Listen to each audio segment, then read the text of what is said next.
What is going on, family? Welcome back. This is your girl, Courtney Michelle, the Renaissance Belle, and I am back at it again. What a week it's been. So I am glad you guys are rocking with me tonight. As you can see, the topic that I want to talk about is something that has been on my mind for a while. And I wanted to talk about it because I don't think we talk about this nearly enough. And of course, it's, do you really want to die alone? So let's start off by saying this. When I heard that, and especially it was off, of course, Kevin Samuels, do you want to die alone? Buy a dog, die alone. And I thought, because no one's ever asked me that. So I said, well, what does it really mean to die alone? Is it, I'm on my deathbed and, I have somebody there that's holding my hand while I take my last breaths. And I was like, well, yeah, that would be great. I would love for someone to be there with me before that would ever happen. And then I started thinking more and I was like, well, you know what? Just like Jesus coming back, no man knows the time nor place. And so I was like, thinking about people with COVID in the hospital and in the ICU, that they don't have family there. What does it mean for them if something were to happen? They would be alone. I thought about couple, particularly my grandmother, who was, married to my granddad for decades, and he's passed. And so as of now, my grandma, besides her grandkids and, my dad, she's going to be alone. My granddad isn't there. So I was like, well, does that really mean that? So then I started thinking some more. And I think that I wanted to kind of rechange the name because I don't think that our fear is dying alone. I think our fear and what a lot of Black women fear is dying lonely. And I would just go to say that I think a lot of Black men think that. We don't want to die lonely. I wholeheartedly believe that no one wants to go through this life alone.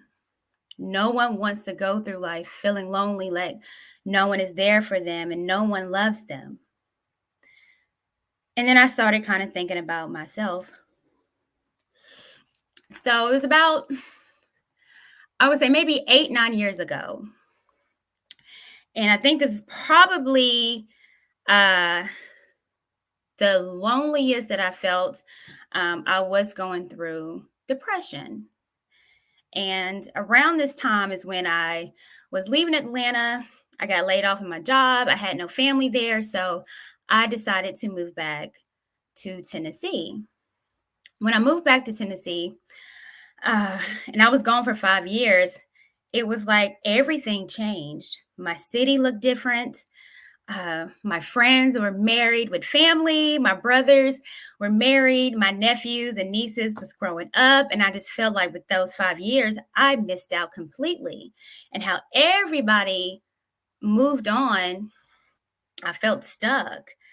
Everyone had everything. And here I am at, 28, 29 years old without, we say in the South, a pot to piss in. I had to move back with my mom, try to find a job. And I think that was not only maybe, the lowest that I was, but definitely the loneliest. I think with the loneliness, I felt inadequate. And I always thought, man, this is not how I envisioned my life at 28, 29. I don't think anyone does. But I think it's a reality. And again, I think it's a reality that a lot of us don't talk about being lonely, about being in situations where you thought you were going to be somewhere at a particular age and you're not. I was researching, loneliness, and especially during that time in my life and why I was suffering depression. And I remember asking God. I was like, God, like, I know this is not what you have for me. There's no way I'm about to be 30 and I feel this way. And, I don't have a husband. And I didn't have a kid. And I just felt like, God, has to be something more. You didn't create me to be by myself. You didn't create me to be lonely. So uh, I thought that I could take care of it myself. So I said, well, I'm not going to be lonely. So I was getting in horrible relationship just so I could have somebody there with me so I wouldn't be alone. However, that didn't fix the loneliness, didn't fix my depression. I thought that maybe if I go out a little bit more, be around people and, trying to be cool or whatever, that would fix it because I'm around a lot of people and that would fix it. I mean, how can you feel lonely amongst a lot of people? Well, that didn't fix it. And I still felt lonely. And everything that I was trying to do to fulfill that emptiness inside of me and that depression, it didn't work. So I know I talked a lot about going through therapy, but that was really the cusp of how I had to and how I had to fix what I was going through. Because if I stayed on that path, I would be lonely. And that's definitely something that I fear. And I think a lot of people do is being in this world, dying, not necessarily just alone, but being lonely.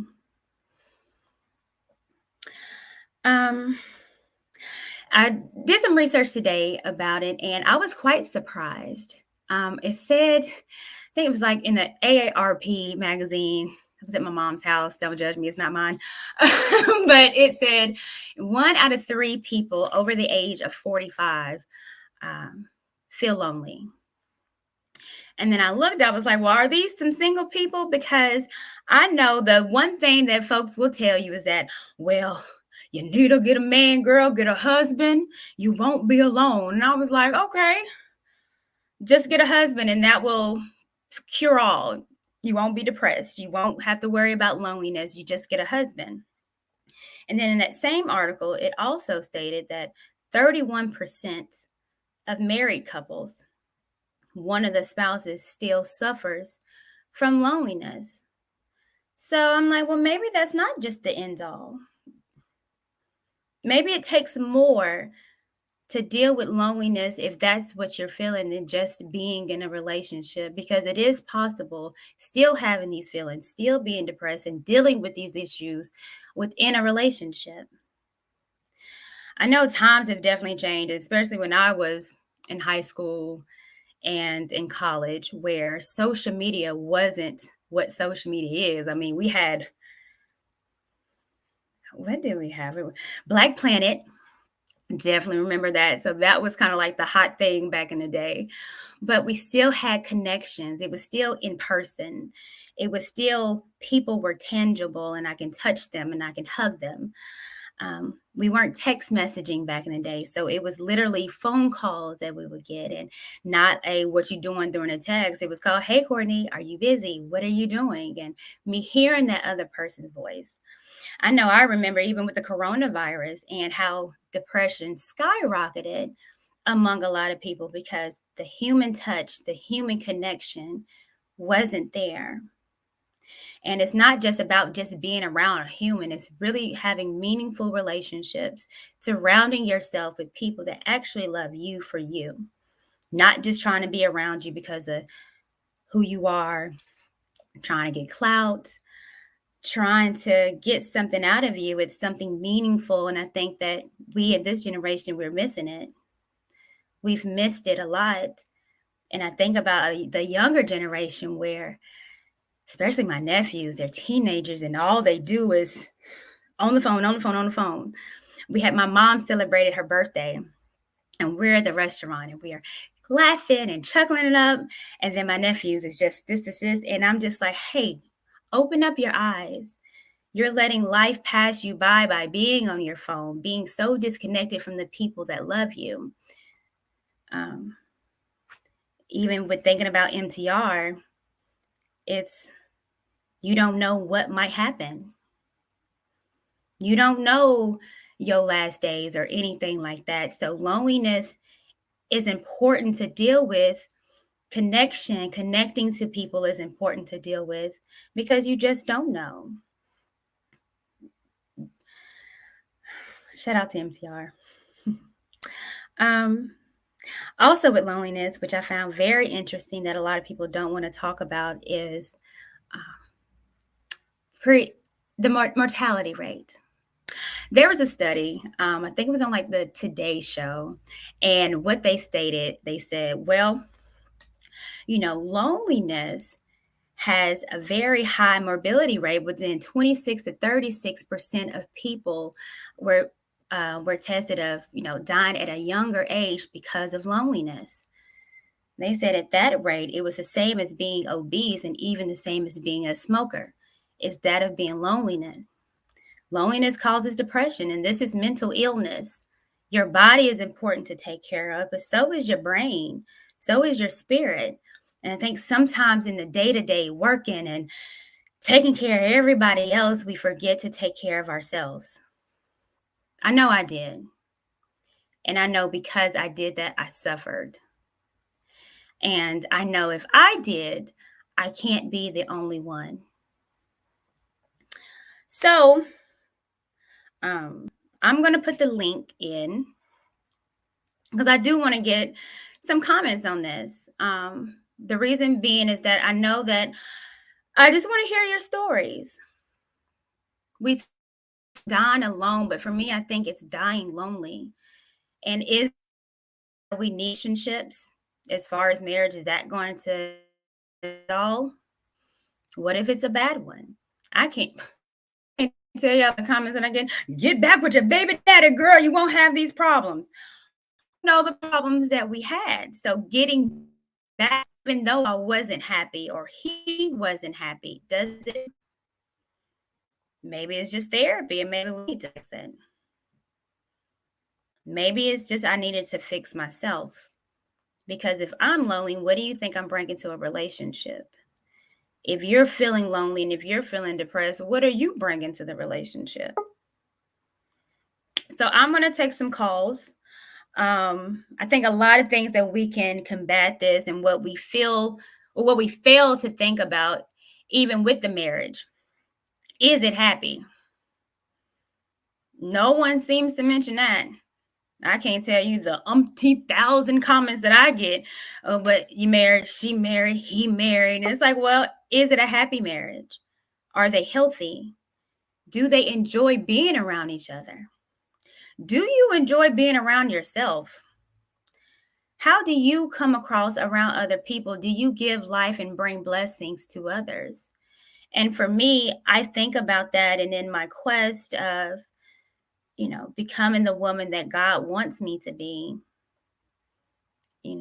it's me taking care of myself and taking care of things that my future husband cannot, because it's not on him and his responsibility to fix me. And it's not on your future spouse or on your spouse to fix you. You take accountability for yourself. So, yeah, I will admit this too, which I haven't really admitted online. Because someone asked me this before, and they asked, well, Courtney, are you scared of dying alone? And it took me a minute, and I had to think, and I was like, am I scared?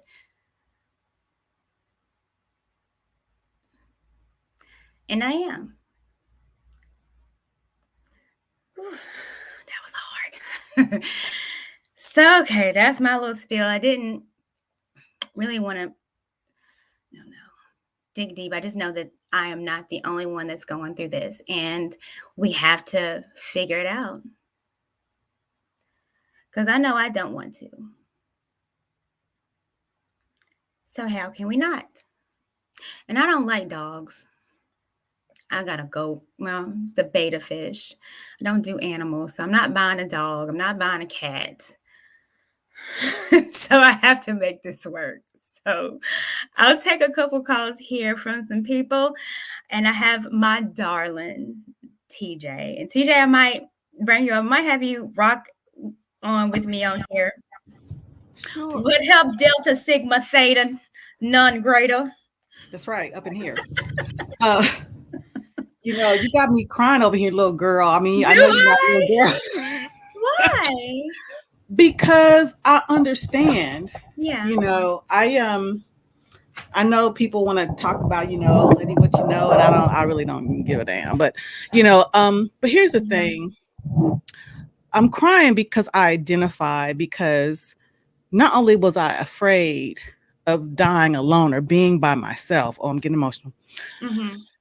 I was afraid that I would be bitter. Mm-hmm.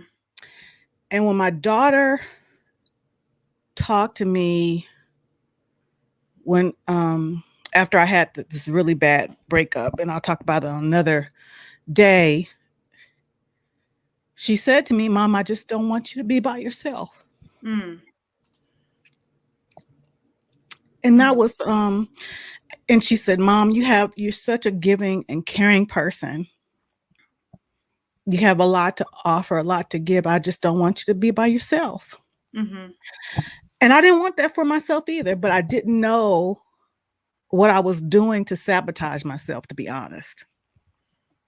Yeah. I didn't know what I was doing to sabotage myself. So, but, interestingly enough, there was a reason that I had to do some work. There was a reason that I had to be by myself for a while, because I was a broken person, and that's just the bottom line. For a long time, I focused solely on my daughter, so I didn't have to focus on me. Mm-hmm. But when she left and went to college, and it was just me and our dog, okay, and I'm in my 40s, I'm like, what do I do with myself now? Yeah. And I had many beautiful, strong women in my family, but they were by themselves. I also had relatives who were married that were in horrible relationships, and I knew I didn't want that either. Mm-hmm. Some people, and I saw somebody, the Dark Knight says, that you're making excuses. Why don't you just get with your daughter's father? And the truth of the matter is, it's not necessarily to be with the person at all cost. My daughter and I talked very candidly about when her father and I connected when she was 5 and tried to make it work. And we were destroying our daughter because we Mm-hmm. argued all the time. So that wasn't helping her either. So the best thing that we could have done is to love her separately and co-parent. So, I understand it's good in theory, but that's not always the best answer because our kids are watching everything. And even though you can be together, they know when there's no love there. Yeah. They know that. So I thank you for being transparent. Maybe I'm tearing up for others. No, I was tearing up for myself Mm-hmm. because I know what it was like. And I know what it was like to think that I would never find that person that I so desperately wanted for myself.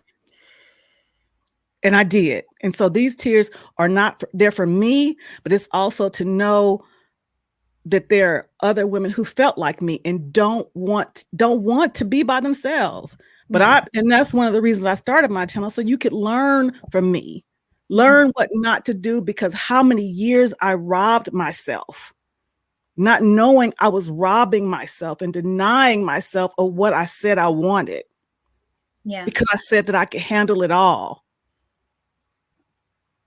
So that's all I got. Yeah.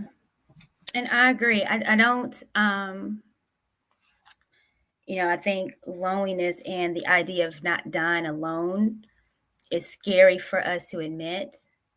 And just because you're dating someone, you're not married.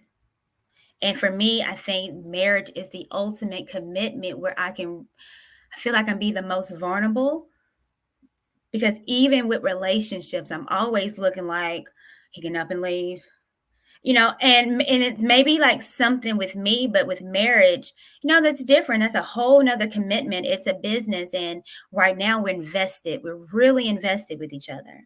So, and in relationships, I mean, you can have a boyfriend, girlfriend, whatever. Honestly, this age, I don't even feel right saying I got a boyfriend or no, this just seems so sophomoric. But still, they don't have a complete commitment. And I think about if something, and I brought up MTR because, I've had a couple scares in my life. And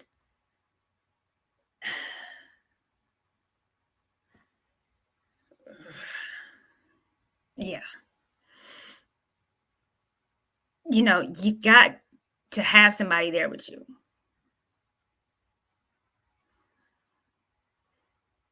Someone that that no matter what, I'm in this for life. And I think the fact that a lot of Black women don't have that, it's hard. I'm gonna share something, I'm not ashamed of it because again, I when I talked to my husband about wanting to do this as a hobby, I got his full support, and that meant to share some of myself. And part of it, I'm a disabled veteran. Mm-hmm.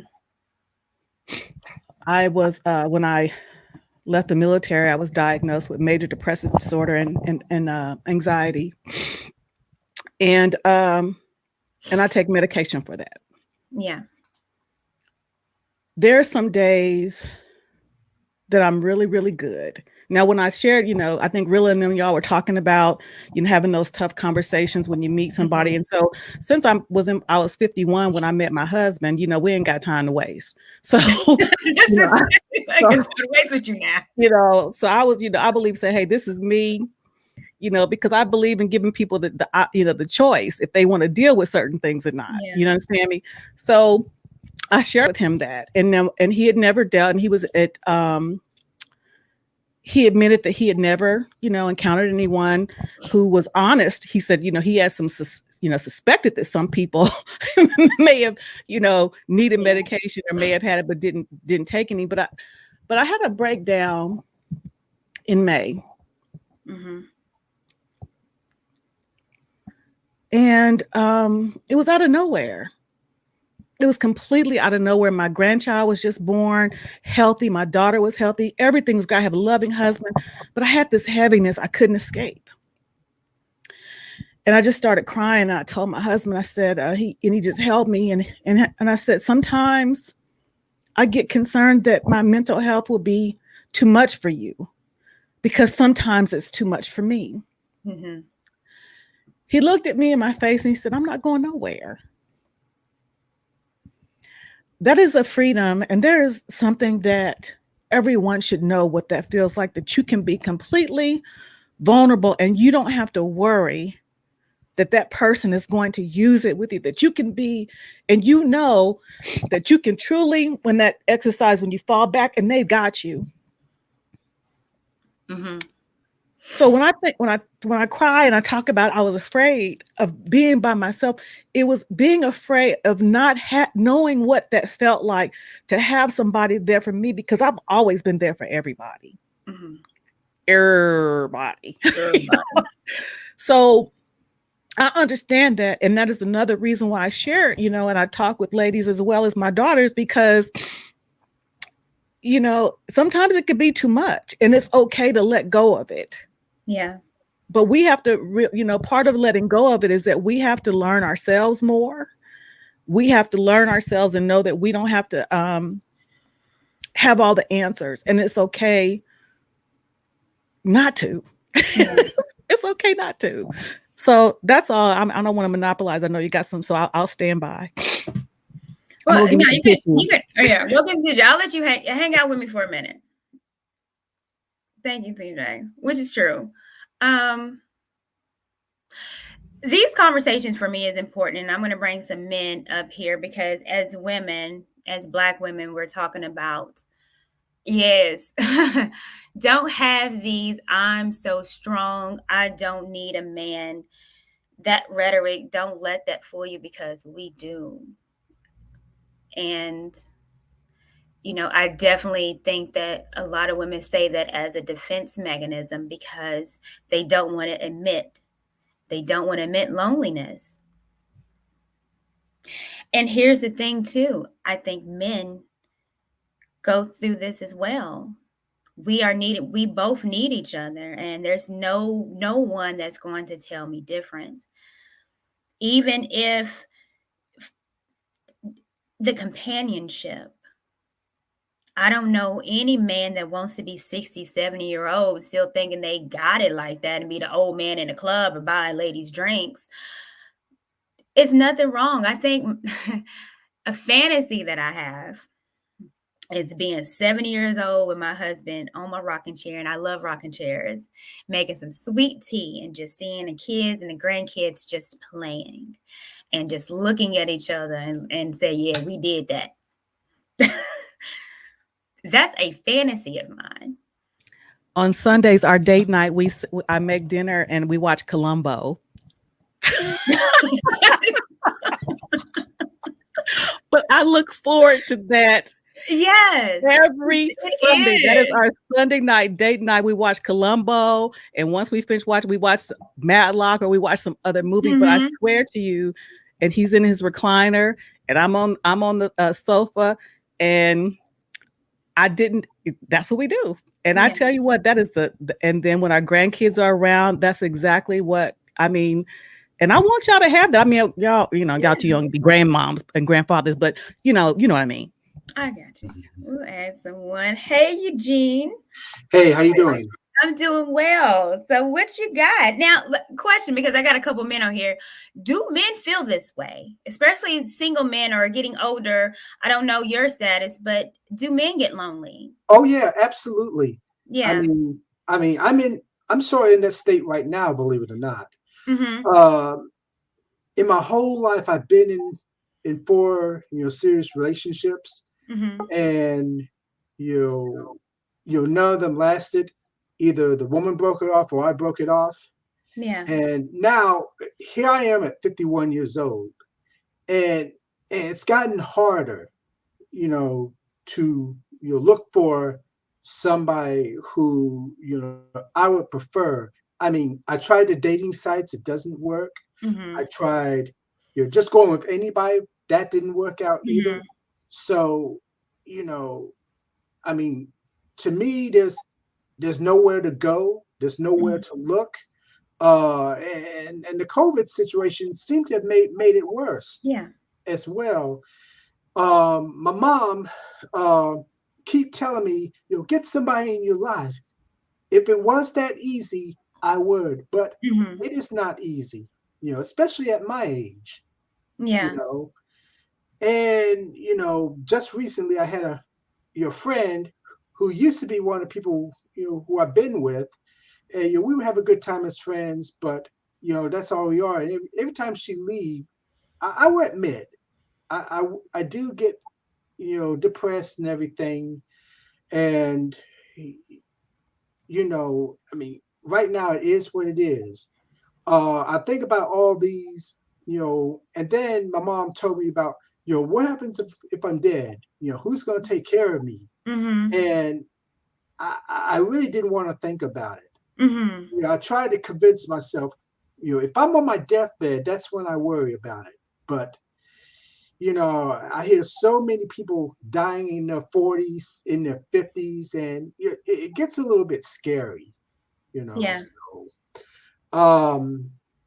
but like I say, I'm as far as you being alone. I mean, I'm in the hole that's so difficult to get out of. Mm-hmm. Yeah. So no, I definitely hear you. Go ahead, TJ. Okay. I will not say it's easy because it isn't. Me and my husband, we literally live 6 miles from each other, but we went to different churches. We didn't shop at the same places. And we met online. And I tell you, we met on a dating site that really, I guess, is known for hookups, but neither one of us knew that. So, so but here's the thing: no matter where you meet someone, you have to sift through it, and you have to allow them to really show you who they are. And that is one thing I am so grateful for. And my husband will say the same thing. We have been the same people since we met each other. Mm-hmm. So we do have to be a little bit more discerning because we don't have time to waste. But, we both took a chance. And I'm going to tell you something. I reached out to him. Mm-hmm. He saw my profile, but he didn't reach out to me. And so when I saw that he had looked at my profile, I went to go look at his profile. And so I hit him up. I said, hey there. So once we met, shoot that shot, TJ. I said, hey there, I want to shoot my shot. You understand me? Yeah. So, and so when we started talking, I said, I saw that you looked at my profile, but you didn't reach out to me. He said, yeah, but I chose you to be in my favorites. I'm like, but how would I know that? So he said to me that he didn't reach out to me because he thought that I wouldn't be interested in him because he was a truck driver. So, rejection, it comes and goes. I mean, this whole thing of rejection, it's been going around forever, but still try. Yeah. Still try, because if I wouldn't have tried, I wouldn't be married. And I'm telling you, I've never been happier. And I didn't think that it was going to be happen for me. But I'm going to tell you, young man, I say young man because younger than me. But anyway, if you're not, it's not uncommon to be lonely and get counseling. And I would encourage you to do that if you're not already. Because again, this life is hard. And I know sometimes we internalize. I know I did. And like, what the hell's wrong with me? How come I can't find anybody? Yeah. And it wasn't that, it's just, I wasn't ready and I didn't know I wasn't ready. So continue to do your work for you, but don't give up. Don't be no fool. Mm-hmm. You understand me? Don't be no fool. And I tell you, you know, send them to me. I'll give them a once over and see if they about it. And then I'll be a big sister. Like, nah, she ain't the one. But anyway, but yeah, don't keep trying. Believe in that. Yeah. I'm not gonna say it's easy because it ain't, but if it's worth it. Yeah. Thank you, Eugene. I appreciate you. Thank you. Mhm. Oh, by the way, saw you on Jessica's show. Of course you did. Good. That was fun. It's been an entertaining week, I'll tell you that. Oh yeah. Yeah. Thank you, Eugene. I appreciate you. Thank you. Yeah. Hey, Pooh. What's going on with you? Oh, hey, how y'all doing? Doing good. What you got for us? Now, is this a woman thing? Or are you being a younger man? I mean, what is your loneliness? Even though I'm a younger guy, Mhm. I have always thought about just being alone, even from the time I was a young man. Mhm. So what I found myself doing was I was just, you know, trying to be the most reasonable person that I could be, in order to want someone to stay around me. So, in other words, I didn't take it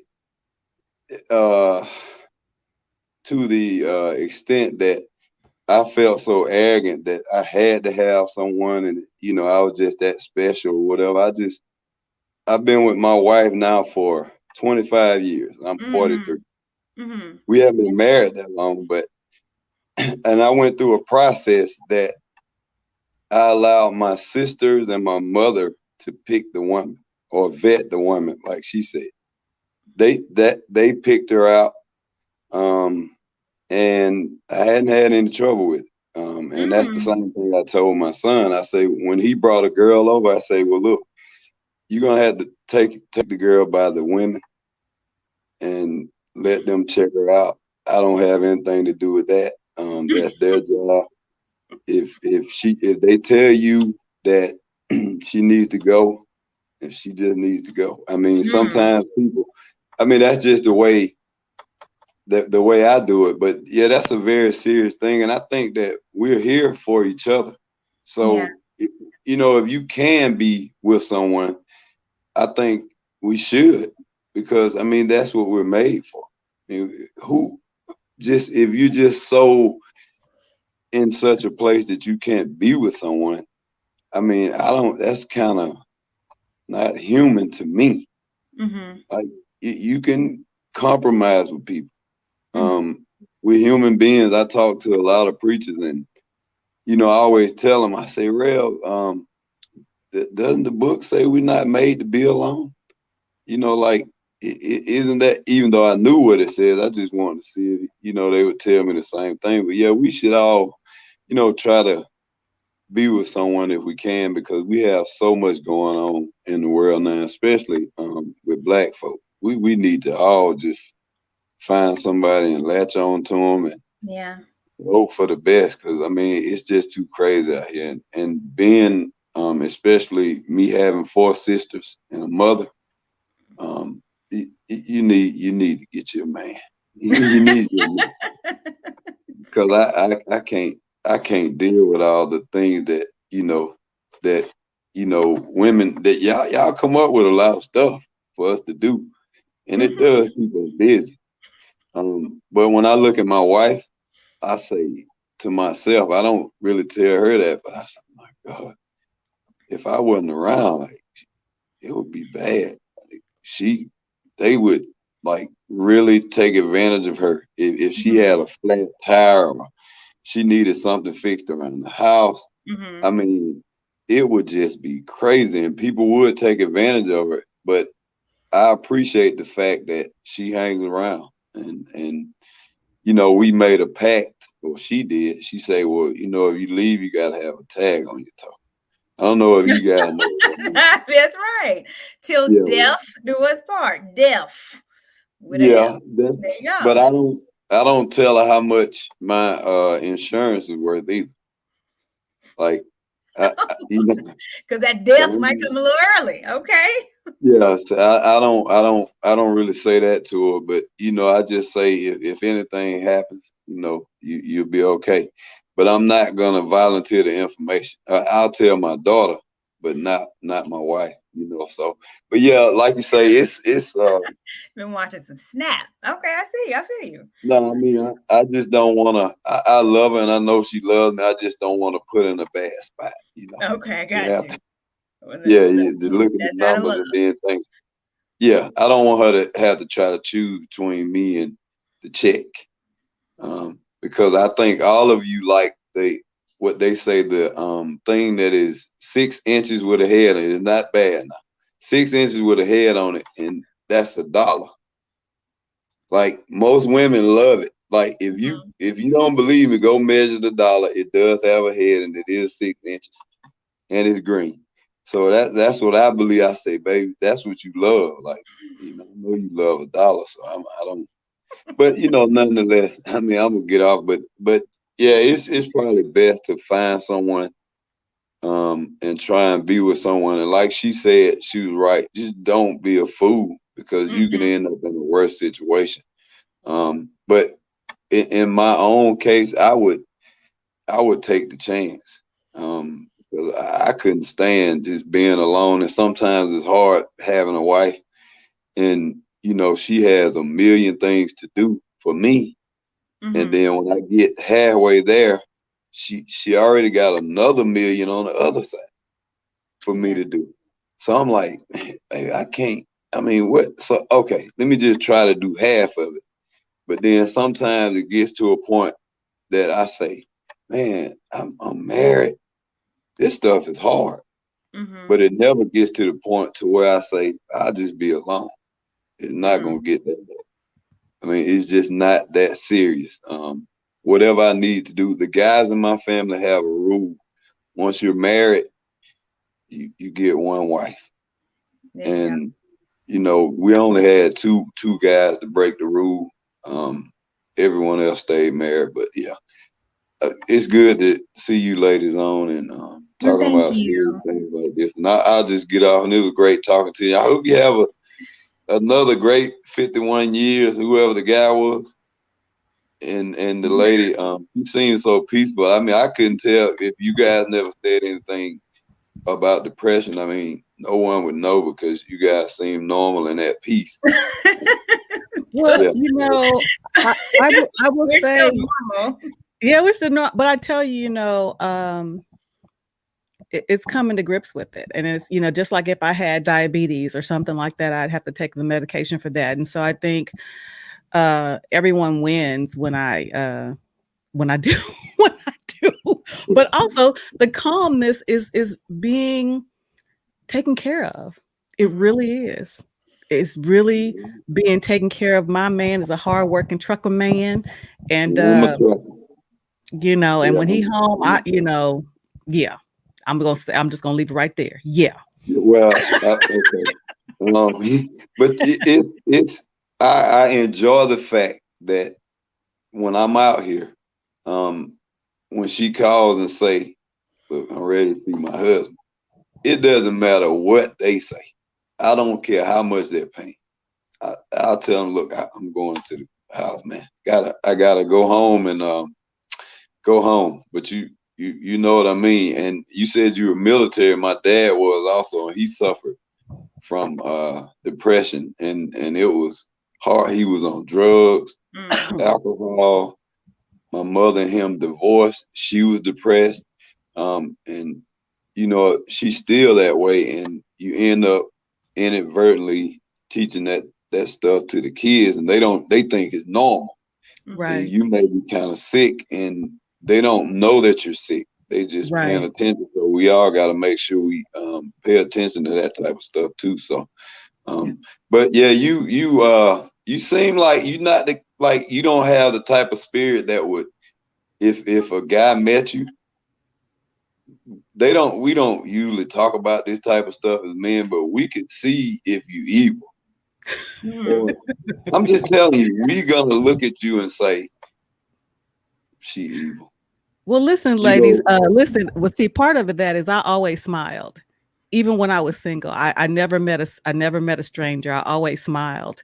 And so again, going to what Kevin Samuel says, a smile, that speaks in any language. And I've always smiled. So even when I was in my most depressed state, sometimes I still had a smile. So I think that makes the difference.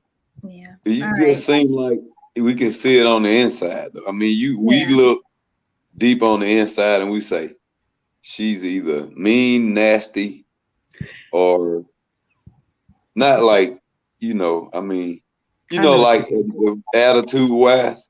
Right. And we automatically see that because I always believe women see you before you see them, and then they create a spider web, and then they trap you, then they catch you in the middle, and then they, do what spiders do. And but either way, ladies, it is awesome to see y'all, and I'll see y'all later. All right, take care. Thank you so much. Bye. Yeah, that's funny. And here's the thing too, because it's not, I think more people suffer from, with depression and loneliness more than we want to admit. And it doesn't have a face, doesn't have a race. It's just dealing with life. And all of us get lonely. It's just sometimes some people it's more prolonged. And sometimes a lot of us deal with it in an unhealthy way to try to fill a void of loneliness when, we don't ask for help. And I know with me, I dealt with loneliness by continuing to be lonely. I think I told you this, TJ, where, I nights not going out in the dark, glass of wine and listening to Sade. Now you would think, oh, you lonely, why are you doing that? But it's all mental, it's a mental thing. And so, but we don't talk about it. And I think that we should. Absolutely. I agree. All right, I'm about to bring Mr. Rucker on, aka Mr. Prenup, aka sign them papers, aka blue pen, black pen.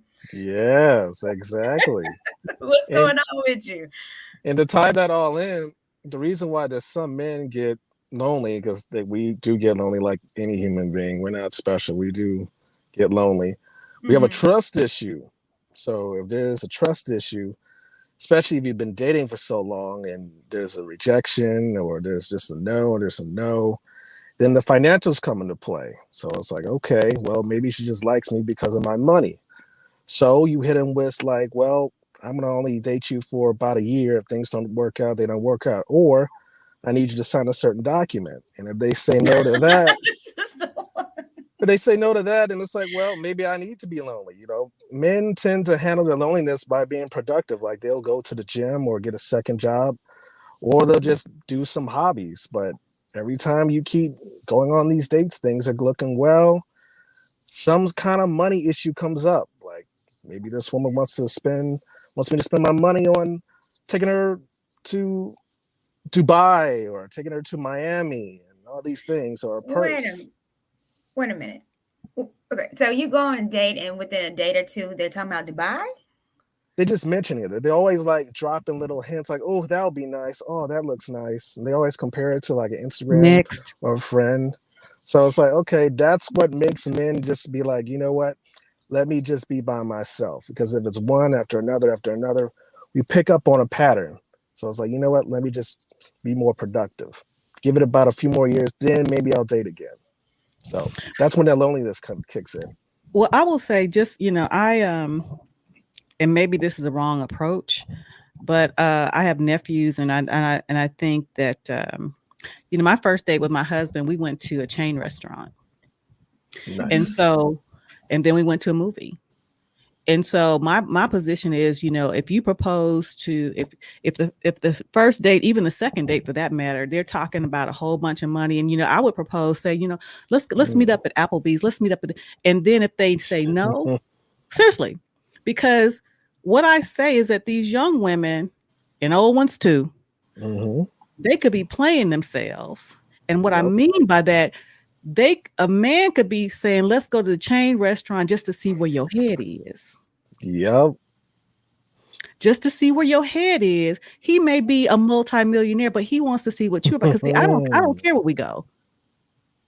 And my thing is, I don't care where we go as long as I'm with you. Mhm. If you propose something like that and they turn their nose up, then they ain't the one. Yeah, women just need to be a little bit more lower maintenance, and maybe they don't have this loneliness situation. You could be saying no to your future husband all because you want him to spend more money and take you out here and there. It's like, well, I could be your future husband, but all of a sudden I'm hearing like, getting some gold digging energy from you. And then I really have to hit you with the prenup. Oh gosh. Thank you, Mr. Rucker. You are welcome, Courtney. Yes. Black or blue pen. I got on my blue today. I see that. I'm not gonna let off too. You keep up the good work. I'll be right there with you. But I'll talk to you later. I'm yes, sure. ma'am. Bye. Bye. That man is crazy. Always about a prenup. Get married first. And who the Dubai trips? Now that's bold. But at least you know what they want. It's up on you to entertain it. As Kevin would say, off the rip, and that's a non-starter. Seriously, I mean, no, that's a non-starter. What is going on? The official urban therapist. Wait a minute now, okay? Urban therapist, you gonna give us some words of encouragement now? Oh, I'm gonna do it all for y'all. Okay. So what you got on the topic? First of all, Miss Courtney, I appreciate you inviting me on the platform. Miss Mosaic, how you doing today? And how everybody doing in the chat as well this evening. Yes, I am the official urban therapist. I'm actually going to school for this very subject that we're talking about, which is psychotherapy and sociology. So I wanted to come on here just to give you my perspective about this topic. Mm-hmm. Now, from a general sense, no man, no woman is meant to be alone at all. Period. It is part of our human nature. Regardless, we either going to have interaction with each other, which is human beings, or we're going to have interaction with nature. So it's going to happen regardless of your personality type. Let's say, for example, you're an introvert. You're going to be with something, whether it's a dog, a cat, something. Where if you're extrovert, regardless of the fact, we always going to have some type of interaction. Now, if you're speaking about it for us in a relationship perspective, I believe in a relationship perspective, there are certain type of people who can be alone, and they could achieve, being in a relationship alone. Matter of fact, I think the not Mr. Rucker, but the other guy, he was kind of speaking a little bit from a biblical perspective. I'm reminded in the New Testament about what the Apostle Paul said, where he was pretty much telling people that hey, if you want to be married, then you can be married. If not, then you prefer to be alone, be alone for the work of the kingdom. And so in other words, there are people that really can be alone and they can live their life alone without being in a relationship where that could be in a platonic relationship, but not in an intimate relationship and achieve that. But then also there are other people who need to, be in a relationship like myself. I'm not one of them types that I need to be in a relationship. And I'm pretty sure others, Miss Mosaic, I believe you say you're married. Yeah, well, so we need to be in a relationship. We need that sense of companionship. That's so we can live our everyday life. Yeah. But for us, one other thing, you was talking about the men too, right?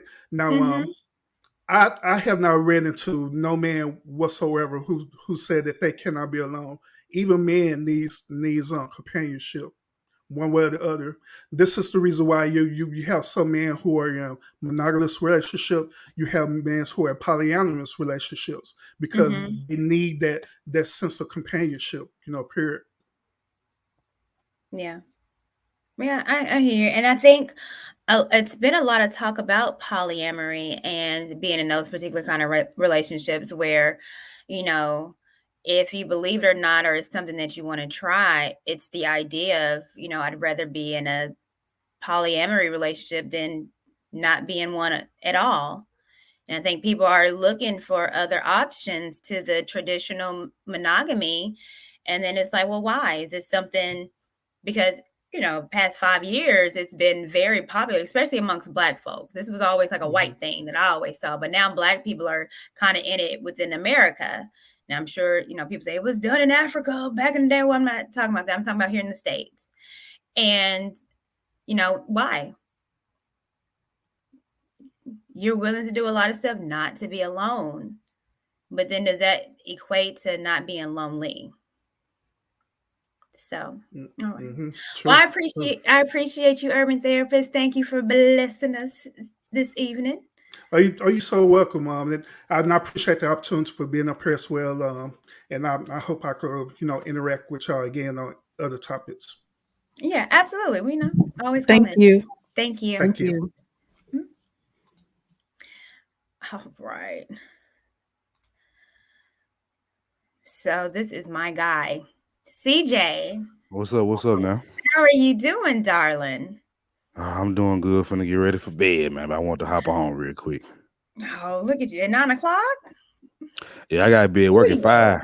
Okay, well, that makes sense. You sound like Big Boy. Huh? Anybody tell you sound like Big Boy? Nah. Outcast? Nah, but I got a heavy voice, though, so that ain't surprising.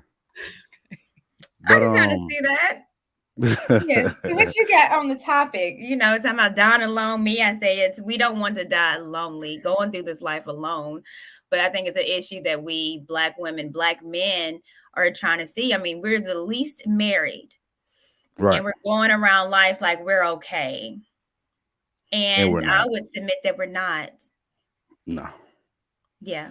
I think a lot of our frustration comes from the fact that we don't want to be alone. Like that's where a lot of our arguments are coming from, these big crazy disagreements. But me personally, like I'm still young, I'm 29, but I've been married before. I'm divorced now. And the reason I got married young, for one reason, was to not do the same thing my father did, was have a child outside of wedlock. And I thought that made the difference, right? Which it does, but not the way I thought it would, because I really chose the wrong woman. And I'm not saying that to knock her or make her seem like she's a horrible person. It's just the reality, right? But still, I've been single for about 4 years now and messing with different women, constantly having to start over. And I would give this advice to men, and they might not want to hear it, but I done did what I did out here, bro. So I kind of know a little something. And constantly running through these women, what you're doing is trying to fill their void of one. I think a lot of us miss that. And one thing I miss about being married was just being able to talk to a person every day. Like I went to a podcast convention with my partner. He's married. And we had this great thing happen with this microphone company that blessed us, right? And the first thing he did was hopped on the phone with his wife. And I was just like, you know what I'm saying? Like, it's like, damn, like I don't have nobody to share this with. You feel me? And I hold a lot of stuff on my shoulders and I handle it because I have to.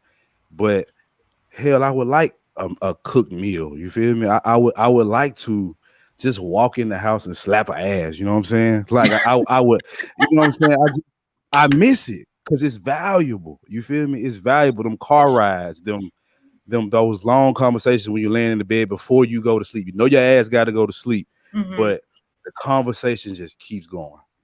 I miss that, and I know that's valuable because it's made me a better man to where the next relationship I get in, I'm ready, but I won't rush it. And I think most men are just scared because of what society tells us we should do. What other men and society is, I think that's overplayed. Just look in our circle, man. Like, a lot of us are too, like I was looking in the comment section, like these dudes tough as hell. Like, bro, like calm down. Like, I don't want this. This is why you get masculine women. They trying to out masculine you because you so tough. It's like, bro, if you calm down, not every woman gonna do this, but the right one, she gonna bring you that peace. I saw this picture of this man that was turning into the Hulk, and a woman touched his shoulder. And he shrink back down to a regular man. Bro, I'm telling y'all, bro, like when you find her, it's nothing like it, but you got to be patient and you got to be willing to work on yourself. I agree that the modern woman is a lot to deal with, but it's what it is, because we modern men as well. It's a difference in both of us. We just got to get to a space where we can understand each other, because we don't want to die alone. I got an uncle now that he always tells me, Chase, don't be alone, bro. Like, you don't want this. He's still alone. He's been alone 30 years. And it's like he has it's like he got no sense of direction. He's always trying to pour into me because he don't know where he's going. So I'm telling y'all, that ain't what you want. You can die, you can have a stroke, and who gonna be there to give you medicine? Who gonna be there to call the police for you? That's you finding people by themselves dead in their homes because then nobody know. It's just important, man. So I hope they hear y'all, and I appreciate y'all what y'all doing, because what they don't understand you're doing is y'all not all in your feelings to be all in your feeling. You're being women, and that's what we need. Thank you. And you know, my husband had COVID, and my husband is a writer. I had to, you know, he was determined to go to work, and I said, "Hon, you know, you're not ready to go to work." But he ultimately yielded and didn't go to work.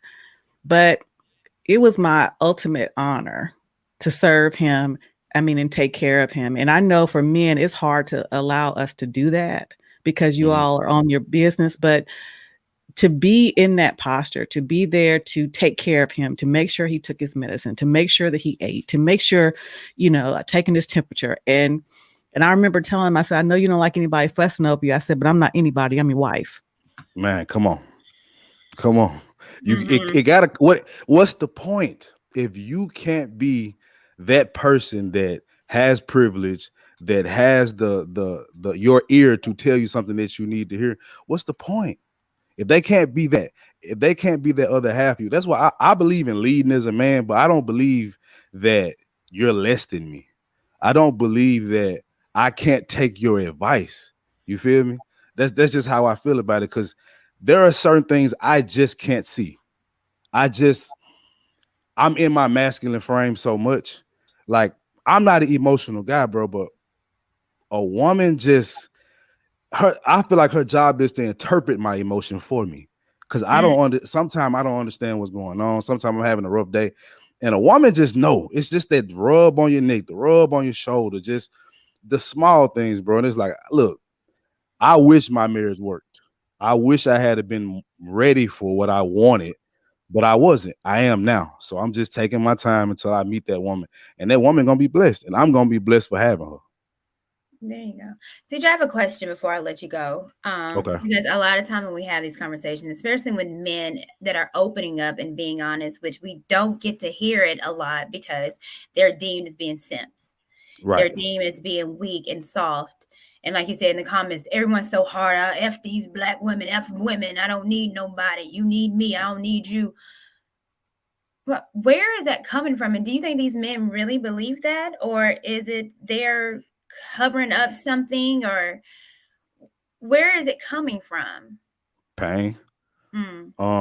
I'll say for me, when I was younger, and getting in the marriage, and some stuff happened that really hurt me in that marriage.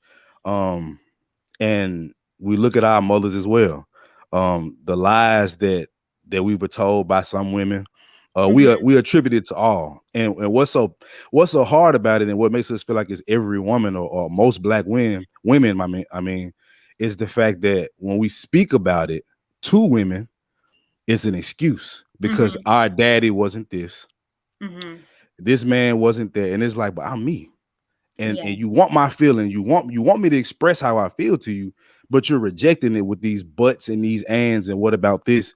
And a lot of men feel that way. So I understand it, but I think it's a process. I went through it. I went through the man, forget these women, bro. They don't know what they're talking about. But it's like the more and more I started to understand, meet different women, it was like, it is a mentality. It's not every woman. It's a mentality. So that's where it comes from. But it's a defense mechanism. I know what a simp is. I know exactly what a simp is. And it's like, because a man shows emotion does not make him a simp.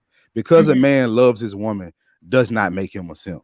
What makes a man a simp is a guy that would literally lie to women to be in their favor.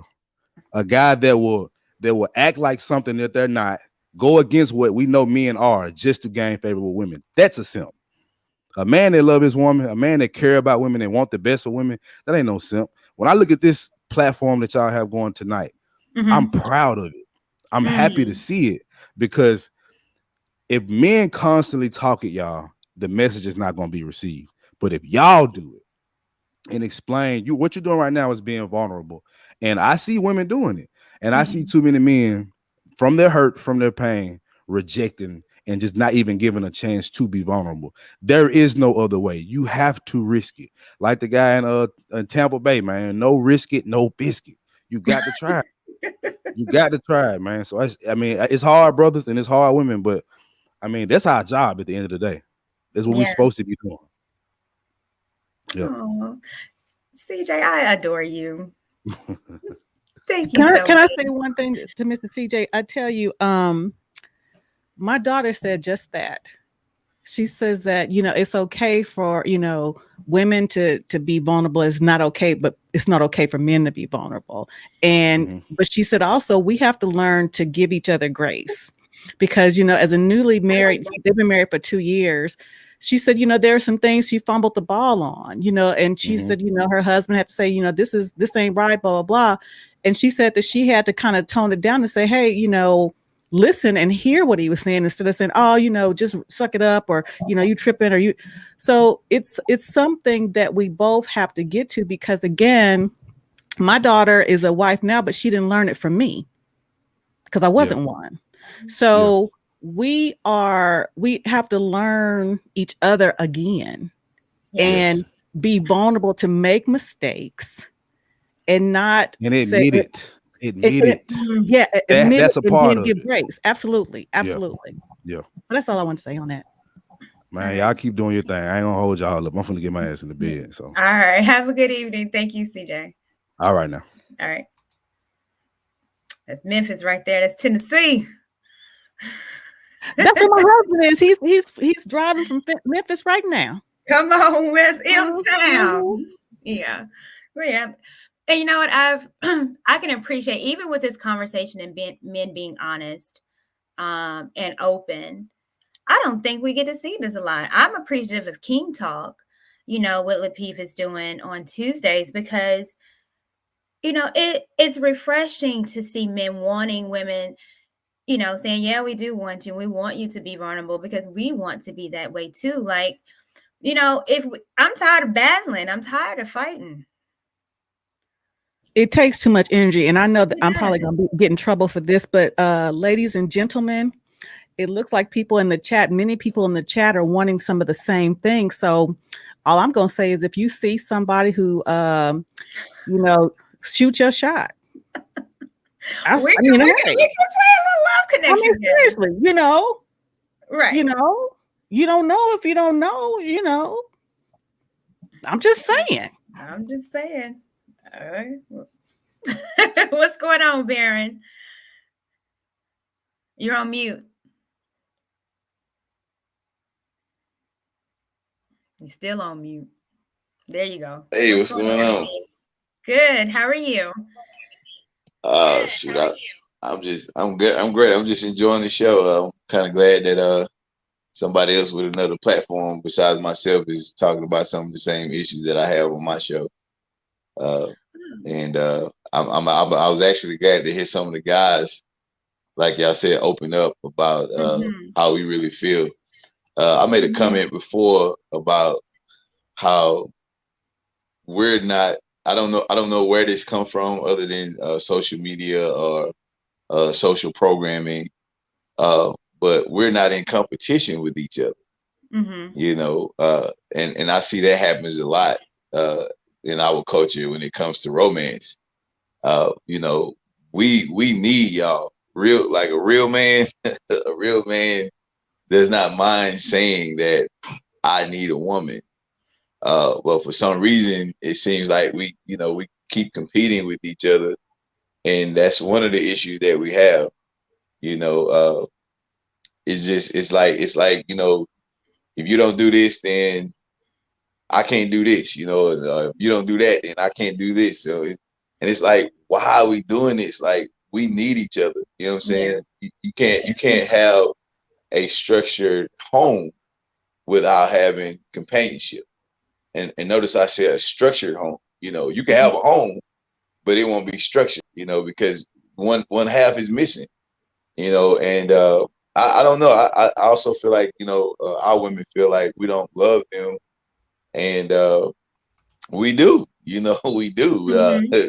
We may not express it as much. Maybe that's because of the social programming that we have, where, you know, we keep a lot of things bottled up and inside. But, you know, we need y'all, and I always say this, I worship my culture women. I don't even date outside my culture. So, you know, I have little sayings that I, you know, have developed for the melanated woman. And I will say it's shocking to see, though, that at the same time, a lot of women don't know how to embrace that, you know, because you know, I guess they look for the negative before they look for the positive. And I'm not going to even say that they're basing it on a previous experience. I just think, again, with the programming that we have, we look at each other in a negative light, you know, off the muscle. Sometimes it doesn't come from, you know, somebody from your past. I mean, that has something to do with the influence, but I know a lot of women that just don't even know how to appreciate a man opening the door for them, you know, or giving them a compliment, you know, without them thinking that he's trying to be sleazy or anything, you know. And I'm like, what's wrong with it? You got dressed, you came out your house, you know, you knew what you looked like before you came out, you know, you got all pretty and dolled up. And then somebody say something to you and you get upset. And it's like, well, this don't go together. You know, and so, you know, I say it all the time.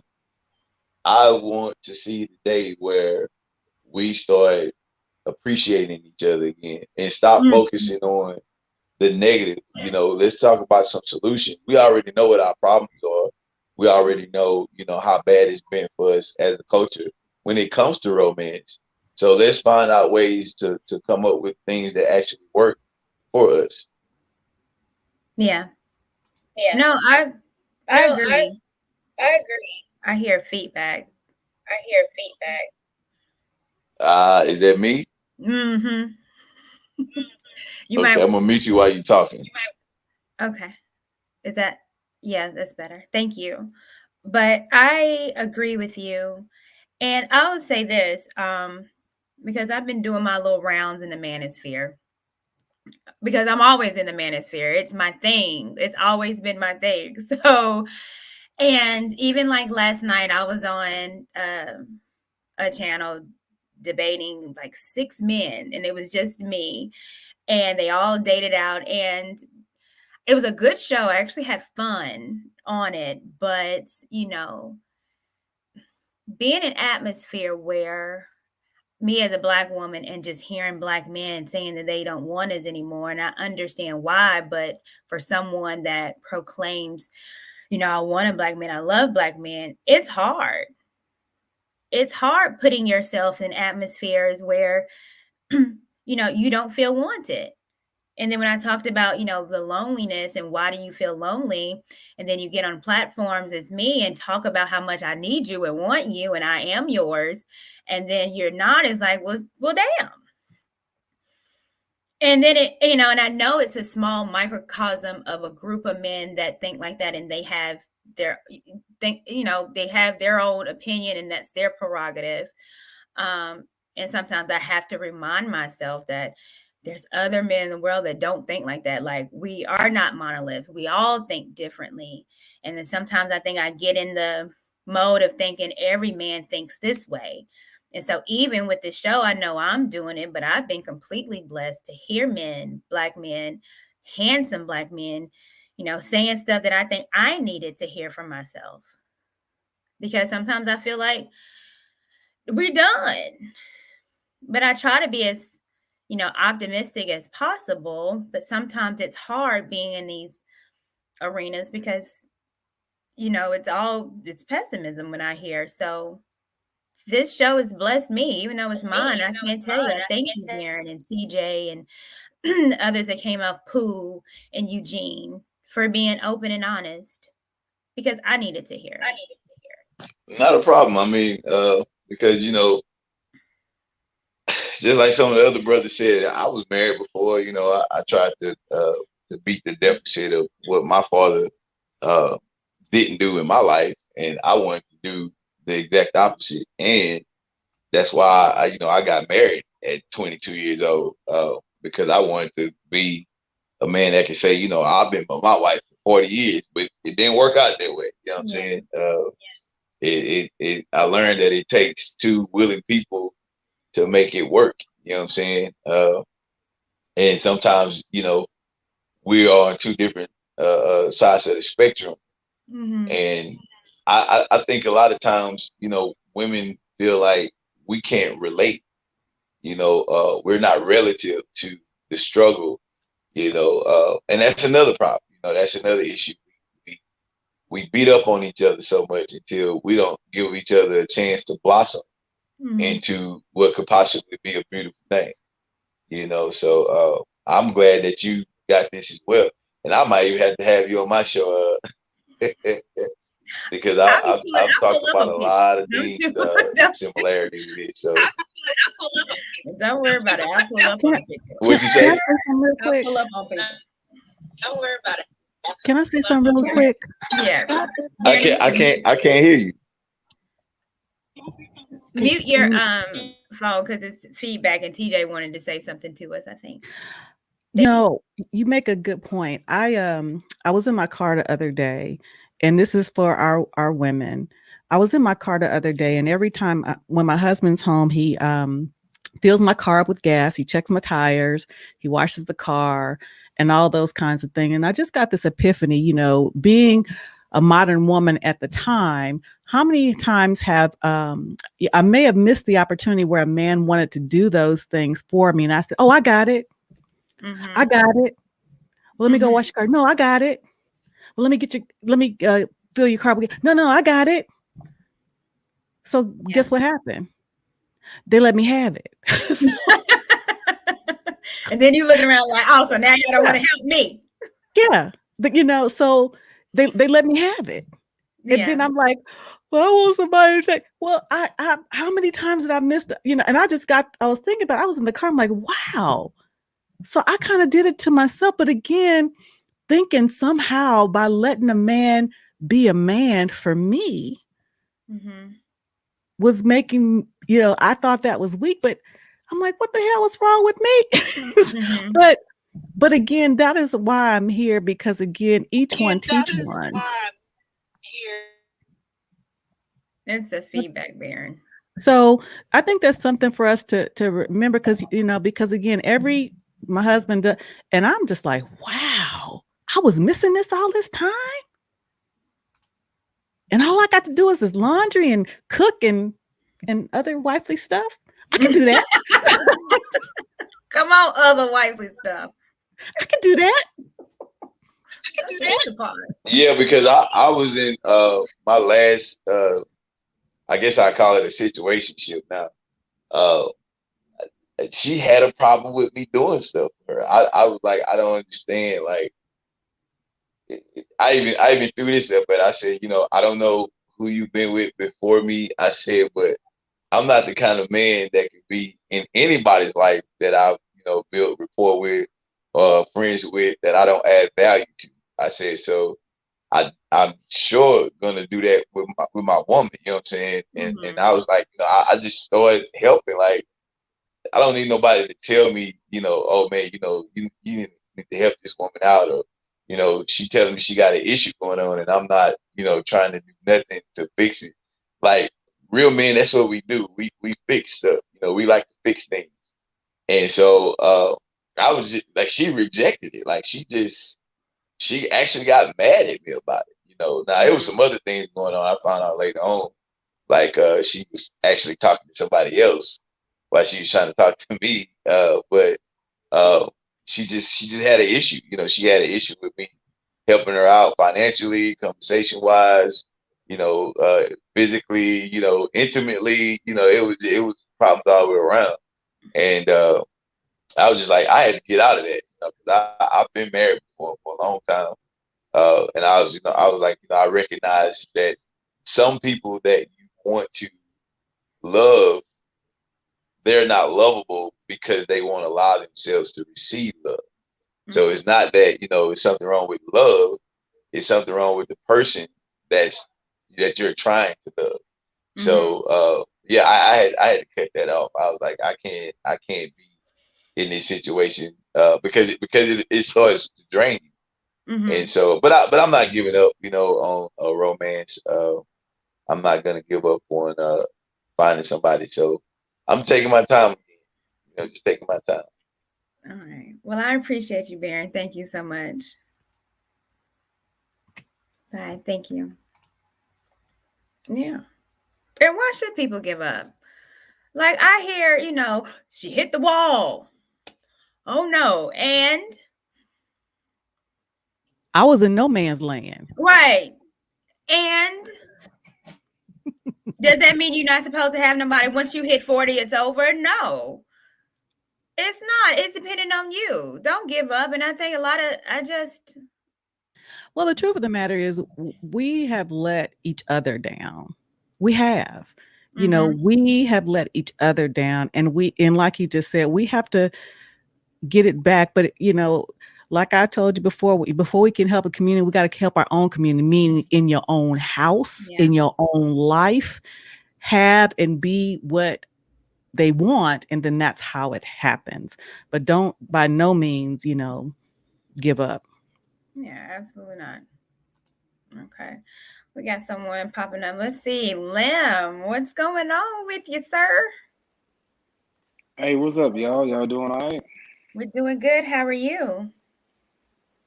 I'm doing well. I'm doing well. Right. So what do I you just have wanted to on the chime topic? in on the. Yeah. I wasn't here for the topic, but what it sounded like y'all were talking about like black men don't want black women or something like that. Or what? No. Or what? What's the? So what we're talking about, of course, the essence of the idea of dying alone. And what I said is that people just don't want to live this life lonely. And I think it's for of black course, women. Mm-hmm. And I think I'm sorry. Go ahead. Well, women, and I don't even have to put black on it. People, every culture. Yeah. Men and women don't want to live life lonely. We're not meant to be. We're meant to be around people. We're meant to be loved. We're meant to, these are things that God intended us for us to do, but yet we're not doing it. And I think we're scared to even admit that we get lonely. So that's the topic, because it always goes another way. Yeah, it's I've been married. I just want to give you a little I guess you say synopsis of me, right? So I've been married 16 years, right? But my first 3 were black women. But the thing is that it's not like homeboy said a little while ago. Yeah, we're not in competition with women. Like we don't care. We don't care what color you are. We don't care, like, as long as you're willing to, understand and let us lead, because I think the baton has been passed to women to lead, to replace the man. But us as men, like, we build, like my first job, like at 9 years old, I was taking trash. Like my grandfather and my great uncle, which is his brother, like 9 years old. Like, dude, I'm taking trash. I'm on the back of the trash truck. I'm 9 years old. I had no business doing, but it made me a man today. So now I did Navy and Army.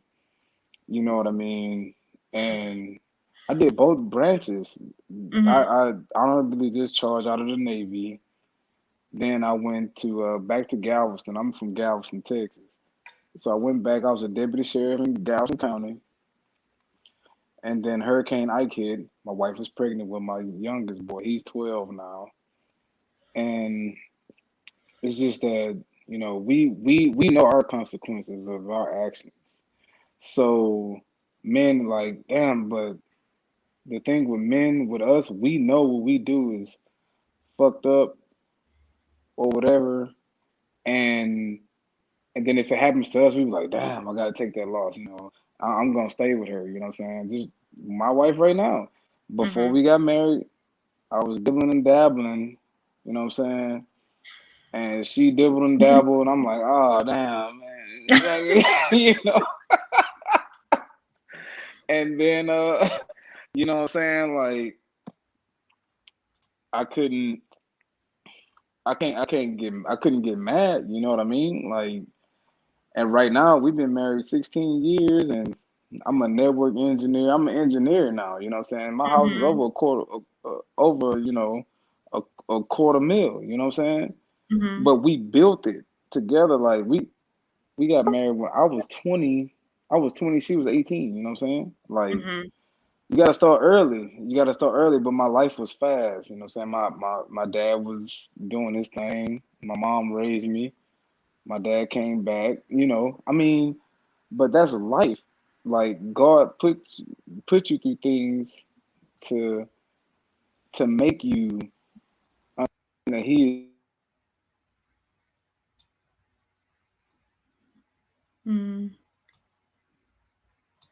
I think you're breaking up. Can you hear me, Lim? I can't hear you. All right, can you hear me? That's better. Okay. But yeah, I mean, like men know the consequences of what they do. Yeah. Well, I want to say to you, congratulations on 16 years. I think that's absolutely amazing. And I love hearing married men speaking about their marriage because we don't hear that enough either. Yeah, y'all. I mean, like I'm 36. I'm 36, right? And we want to be married. Like we want a wife. We want y'all. We choose black women first and foremost. Like. But the thing is, I think is that I got a 12-year-old boy, 14-year-old boy. I'm teaching them to be men. You know what I'm saying? Yeah. Okay. Well, I appreciate your time, Lim. Thank you so much for popping up and giving us some jewels. Yeah. But all right. All right. Later. Thank you. Later. Hey, I like hearing stories like that. I like some good stories.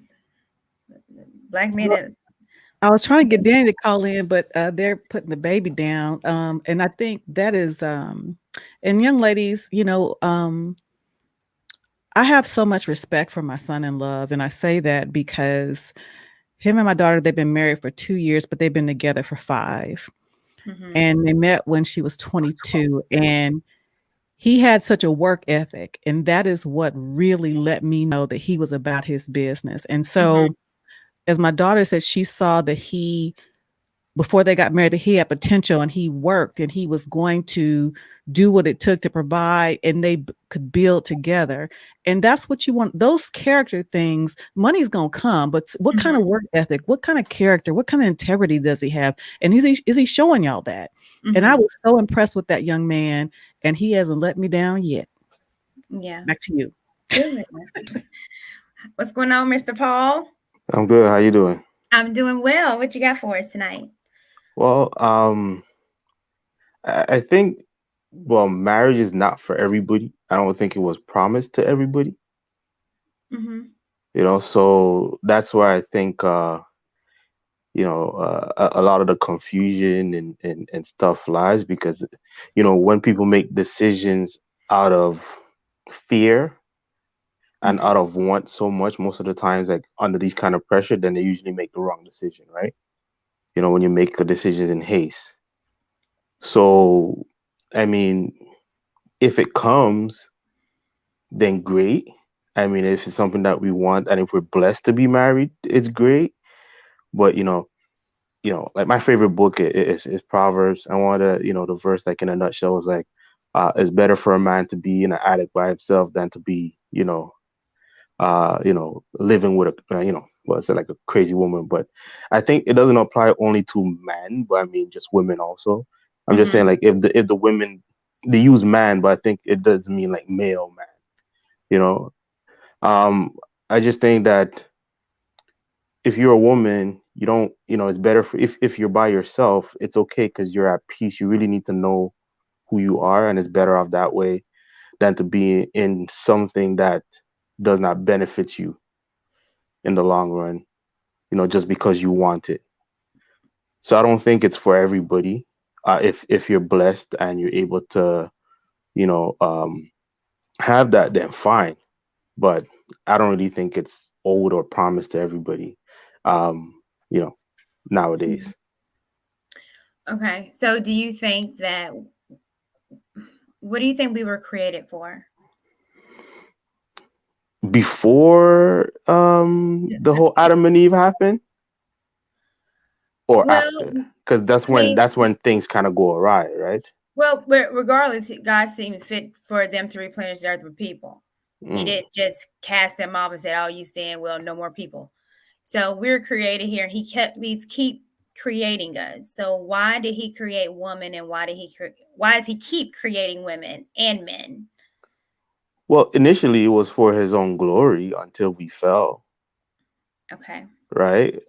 Um, it was like, it's kind of like an engineer create something, Um, it was really for his own glory at the end of the day. And then when, we entered that fallen state, um, and the first sin, not pointing fingers or whatever, but just after that point, that's when, I think our roles change. And then he had like, because then if you go through the Old Testament into the New Testament, a lot of the covenant, everything has changed, right? And how to get to know God, right? Because before you couldn't even ask for your own forgiveness. You had to, get a sacrifice, bring it to the priest. The priest had to be, had a rope tied to his leg before he go and pray on your behalf. And if the priest is not clean, then he dies, and et cetera, et Yeah. cetera. Then after the New Testament, et cetera. So initially, I just think it was for his own glory. And when he made women, because he saw man was lonely, pretty much.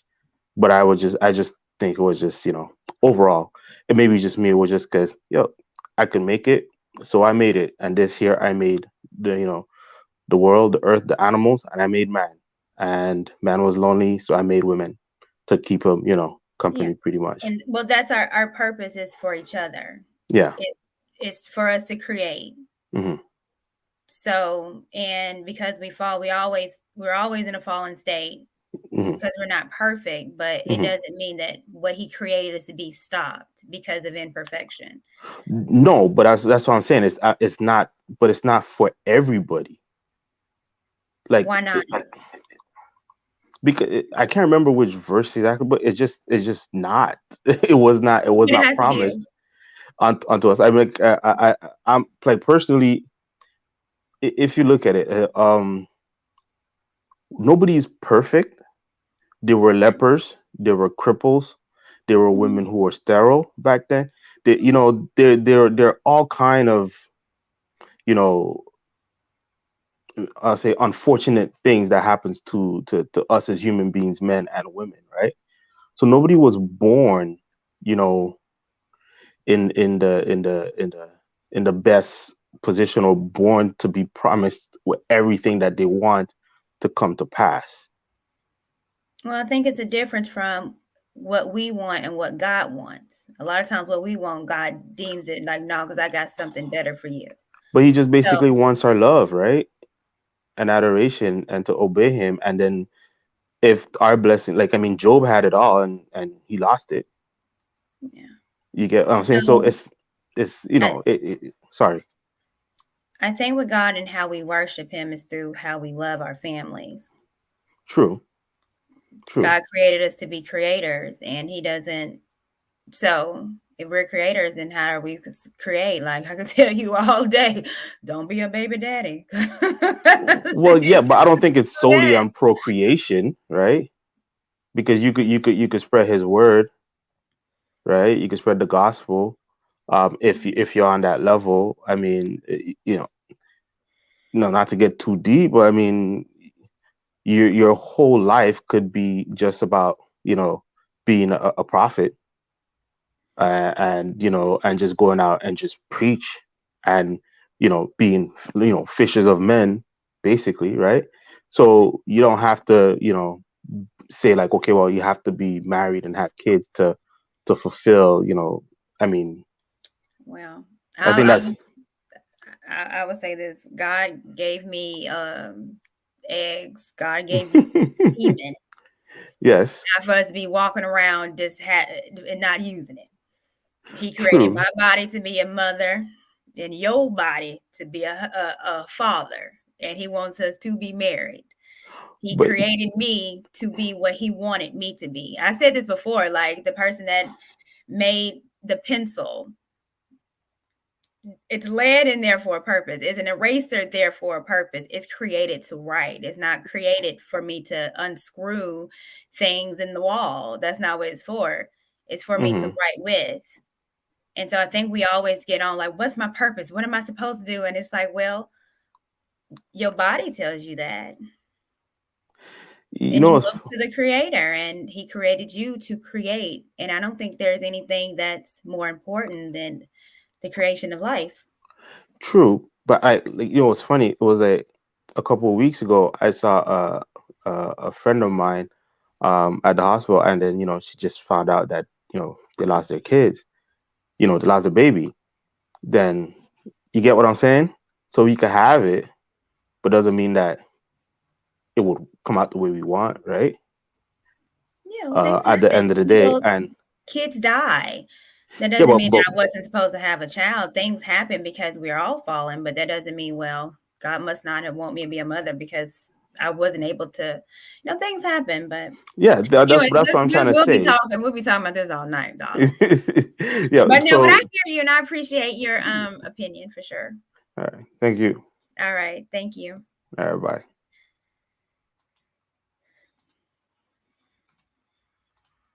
All right, we got someone else popping up. Was it Arun? Hi. Courtney, how you doing? I am good, darling. How are you? TJ, I'm good. Thank you. TJ, how you doing, love? I see your show. I gotta support. I'm regular on your show. So I know. Working, I ain't gonna, Well, I appreciate you. So what you got going on? What do you have on the topic? Have you been lonely? Quick question. Okay, yes. Me? No, I'm working. I'm working all the time. Quick question, right?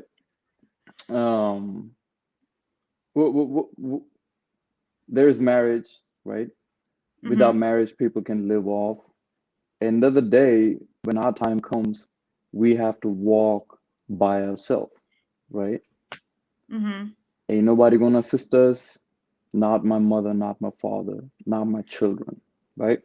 So purpose of my life is to, by the time I'm ready to leave my body, I should attain salvation, right? Peace, right? So question to you both is, why marriage? Why do we believe in marriage? Yeah, why marriage? TJ, you go ahead. Well, I want to see what your thought process is. Well, I think it's just about what you want. And I knew that I always wanted to be a wife. I didn't know what that looked like, and I know that in the manosphere, or just period, there are people say that, marriage is not about love. It's about duty. I think it's about both. And, in my life, maybe it has been romanticized, but I wanted to know what it felt like. There's a song that Anita Baker sings, I want to know what good love feels like. And I wanted to know that. I wanted to know that, and I wanted to exchange that kind of duty and love with someone, and to know that they would be there with me and for me, and the things that I had to give, that someone wanted to give the same for me. And So I can't speak for anybody else, but I knew that that's what I wanted. Now that the challenge is that I knew I wanted to be a wife, but I didn't really know what that looked like. And I didn't know how to be one, but I knew that I had love to give, and I knew I wanted to give it, and I wanted to receive it. So, and I wanted to walk this life with someone. You know, it would have been wonderful had my daughter's father and I worked out, but it didn't. You know, I have no problem in saying that I chose wrong, and I've talked about how reckless I was at the time. But I learned and I grew, and I wanted to share my life with someone. I wanted someone to put me first, second, to like I would do the same. So that's what I wanted. That's what I wanted. Yeah. And I guess I would say for me, why I want to get married, I believe in family, and how I created my family wasn't the right way. And I think because I know that I have not only really love to give, but I have catering to give. I have that an innate need inside of me to be a wife, to be submissive to my husband, because I just feel like he deserves it, who decides to marry me. And I want to be that safe space. And again, you know, I think about marriage, and I'm, you know, when I look at it or think about it, I'm like, I want to create a peace for him. So whenever he comes home, he can take the world off his shoulders and just like, finally, I'm on cloud 9. And that's innately in me to want to do that. And for me to be able to create a home, you know, it would be for him. So that's why I think I've always said, you know, women are created to be that, because I think all of us, honestly, we're really truthful with ourselves. We want to take care of our man. You know, and it's pleasure in that.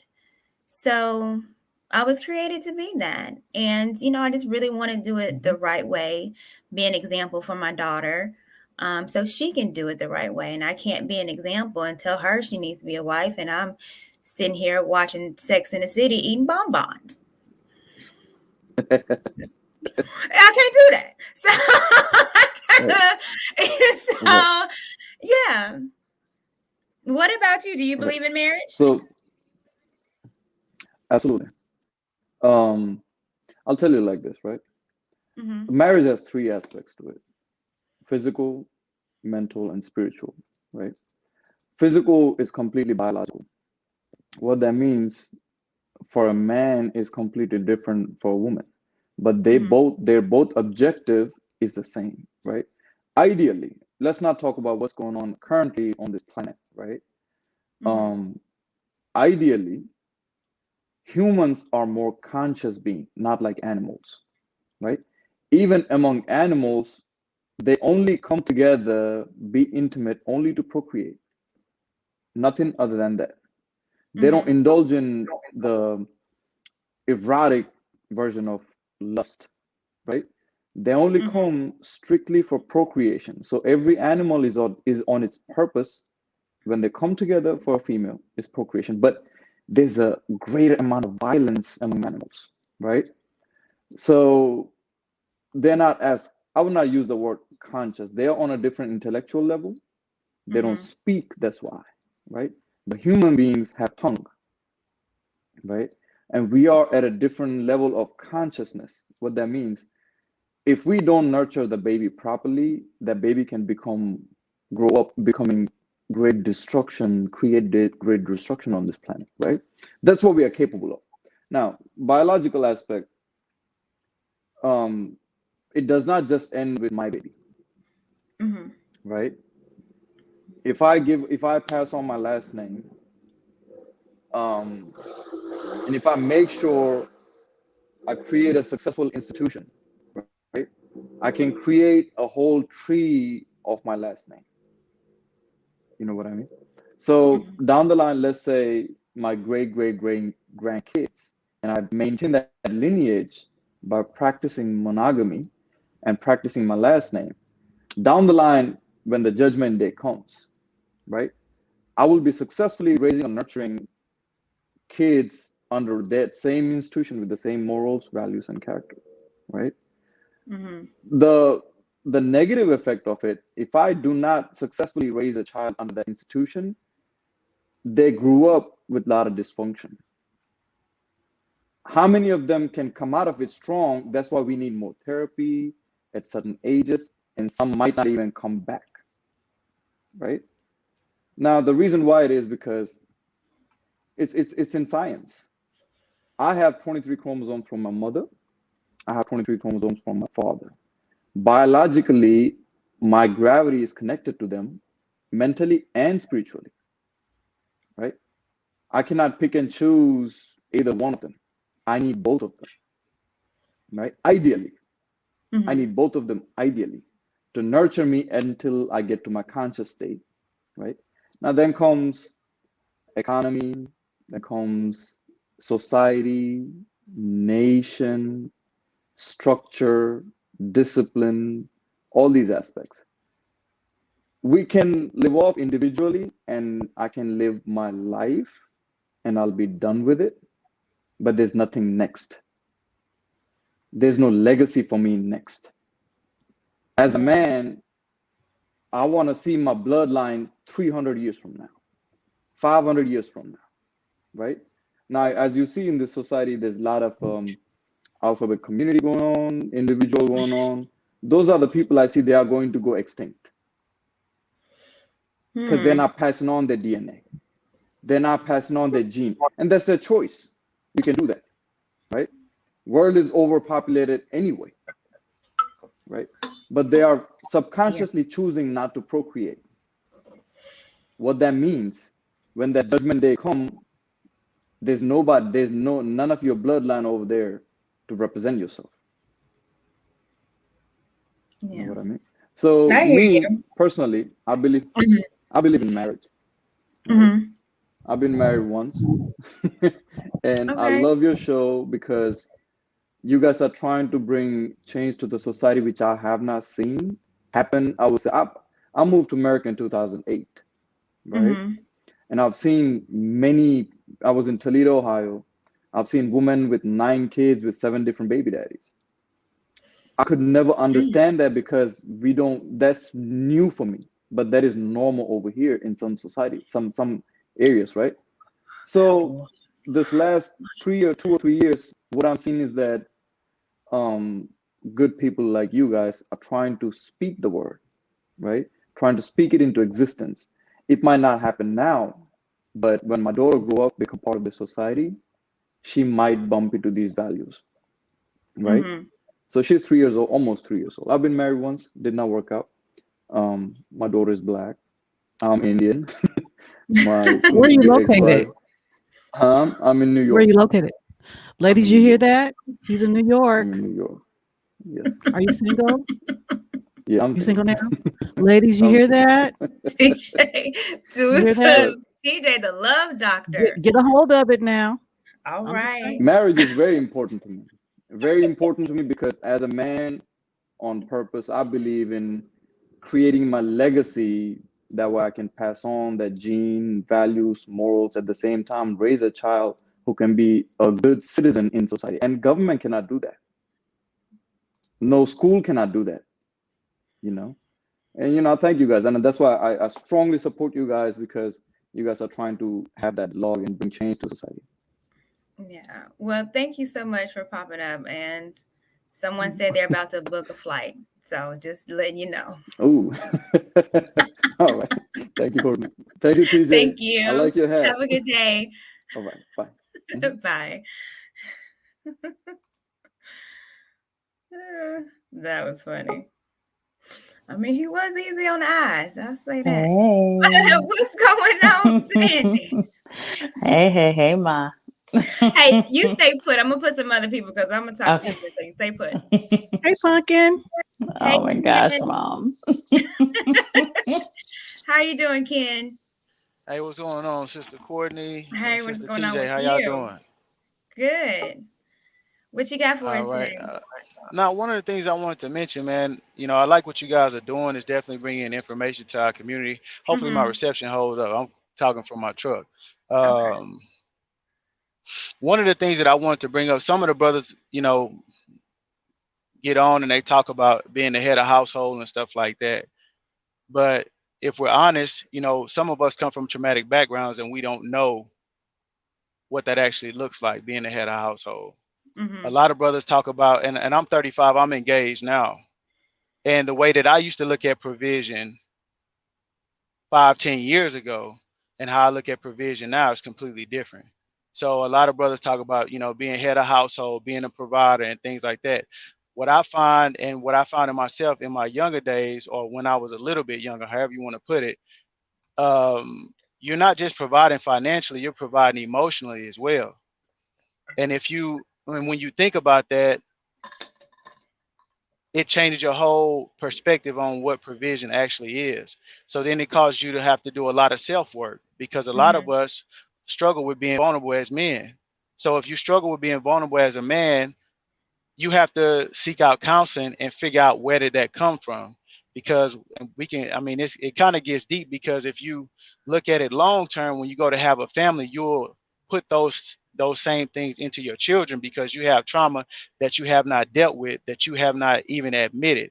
So you have to seek out counseling, and I want to push a lot of brothers because I go to counseling twice a month. Mm-hmm. And it's important that we go to counseling because we deal with things that we don't even know that we have going on. So when you have a third party to talk to kind of work some of these things out that are not biased, because when you try to confide in your woman or people that are close to you, they are biased and they have views and you have one person, when you talk to one of your homegirls, if they're not truly neutral, you're going to always be right. It's going to be an echo Mm-hmm. chamber. And the same thing goes for, men. And I just think that like we have to, it's really important that we do the work. And a lot of brothers need to be honest and say, man, have you ever seen a man lead the household? Have you ever really seen it? Did you see your father hug your mother? Did you see your mother hug your father? So, and also what I found too, a lot of women saying, oh, well, he's a, what is it? He's a mama's boy. I hear that, a lot, women say that too. But it's some women that are, and I always stumble over this comparison, but it's a lot of women that are daughters or mothers' daughters, or however you want to put it, because you grew up in a household with a single mom and you didn't have your father present. And it's not a knock on anybody. It's just trying to look at this thing from a different angle. Your father wasn't present, so all you did was see a woman in that role leading the household. So when you deal with a man or you try to have a relationship with a man, you have to be honest with yourself, because I was just talking about the brothers, but women have to be able to admit as well, hey, you know what, I'm a fish out of water. I don't know how to submit. Oh, when you use the word submit, how do I feel about that? How does that make me feel? And why do I have such a negative relationship with the word submission? You know Mm-hmm. what I mean? It's a lot of things that we have to work on as a community, but it starts with self first. You have to go to therapy and figure these things out. And hopefully you have some good people around you and some good, mentors, around you to help you figure these things out. Yeah. So I hear you. Go ahead, Danny. You had something to say, and I know TJ you did too.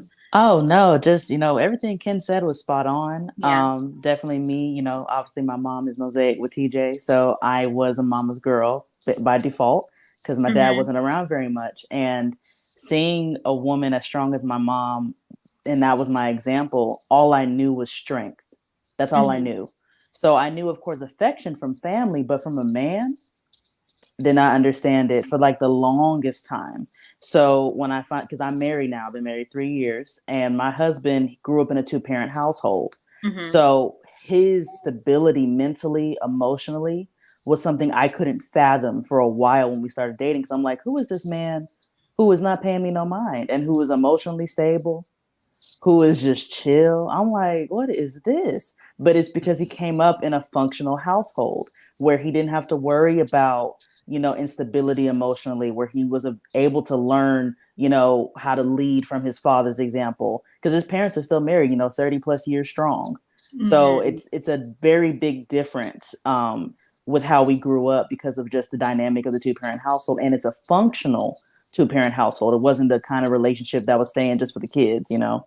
So it's a huge difference. So that's why, I mean, I've been in therapy off and on for years, have my therapist here now to continue to help me with being married. Cause you know, it's never, it doesn't stop basically. You consistently work on yourself because even who you become when you get married isn't the same person you were when you were engaged.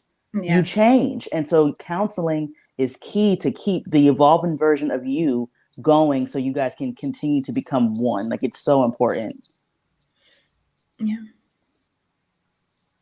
TJ, you want me to go? She's mine. Oh my gosh. I gave birth to her. Okay, Mom. You feel She's good? my kid. Okay. Oh, that's all I got. Okay. Yeah. Well, No, but thank that's you. You can, Ken. I'm sorry. no, that's important what you're saying. Therapy is really important, man. In our community, we really need it. And you know, therapy is not for people that are like in straitjackets and schizophrenic, and you know, it is for those people, right? But there's a image of what therapy actually is, and it's one of those things you see on TV where it's sensationalized, and you're starting to see it now in 2021 with shows like David Makes Man and stuff like that.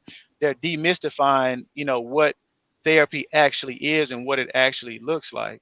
You know what I mean? So I'm just pushing all the brothers, go get therapy. And if you struggle with being vulnerable, because one of the issues that I had, you know, I come from a loving family, but it was a different type of love. It was more so like a Denzel and Fences type of love, if that makes any sense.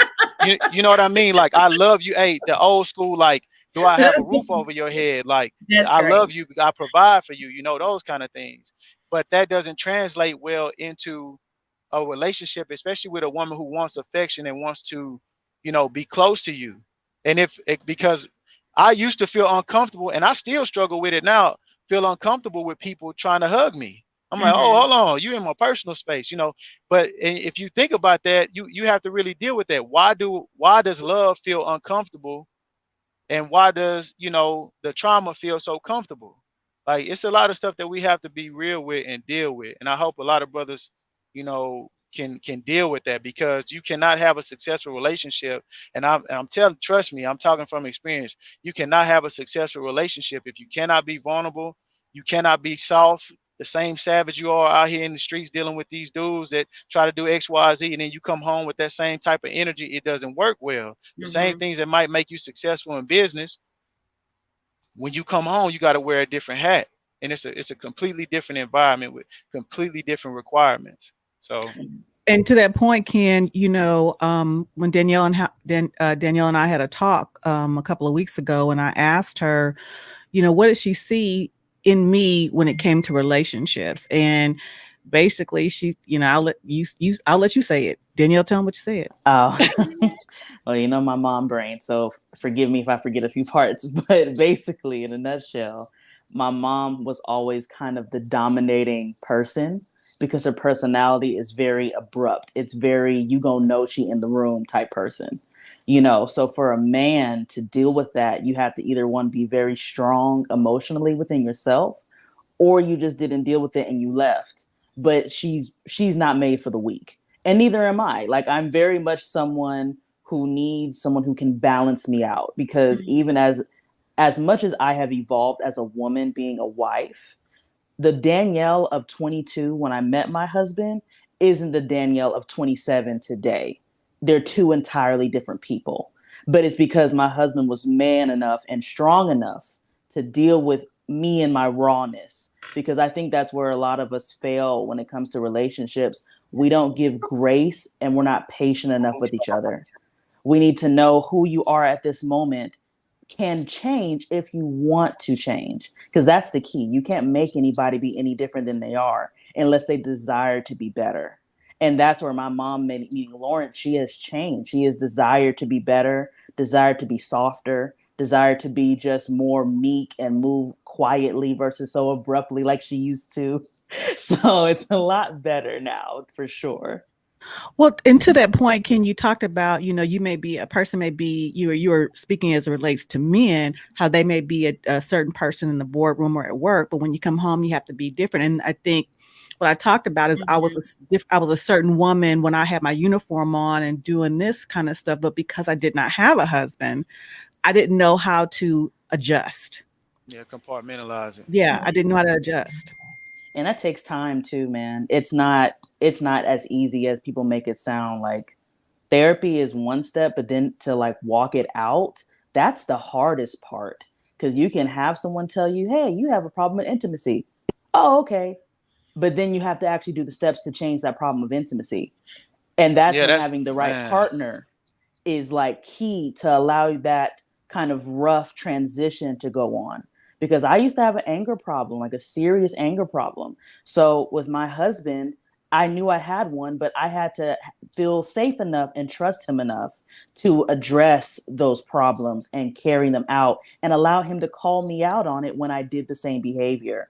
So that's like even more key. You have to have the right support system around you, the right partner, the right, if it's a best friend, whatever it is, whoever's in your life, if it's not the right platform for you in your life, you're going to fail again. It's not going to do any better, basically. Okay. All right.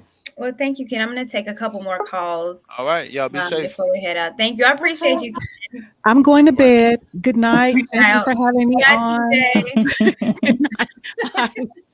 Good night. Danny, you hanging out with me for a second. Let's see. I got a little bit of time with you. Got a little bit of time. We'll take this one for you, Danny, then you can head out. Michael, how are you? How are you doing, Oh my Michael? gosh. So I'm doing great. How about yourself? Good.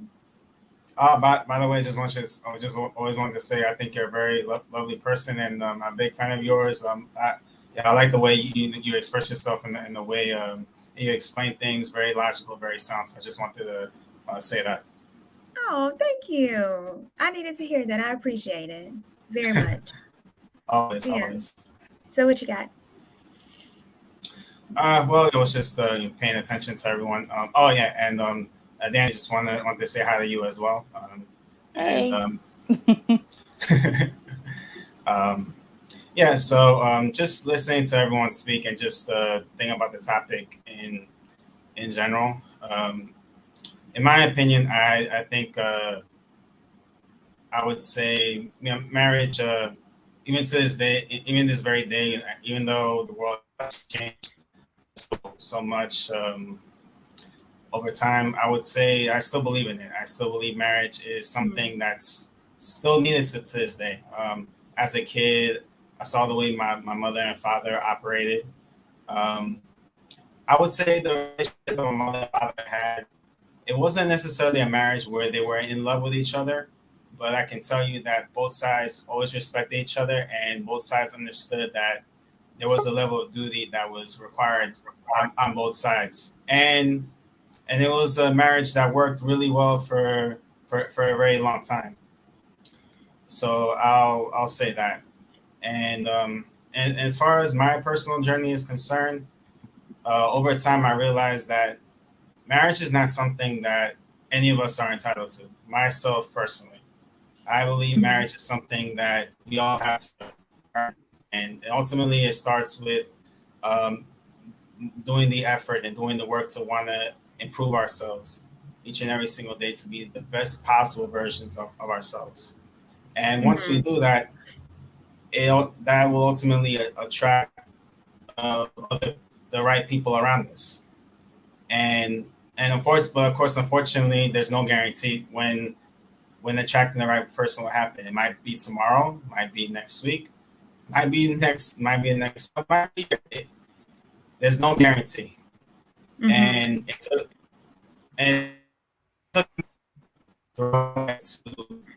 to come to terms with that, because I'll be honest with you, at one point I honestly felt like I was gonna die alone, because I felt like at some point in my life I was never gonna meet the right person, and I was always wondering why was that the case, and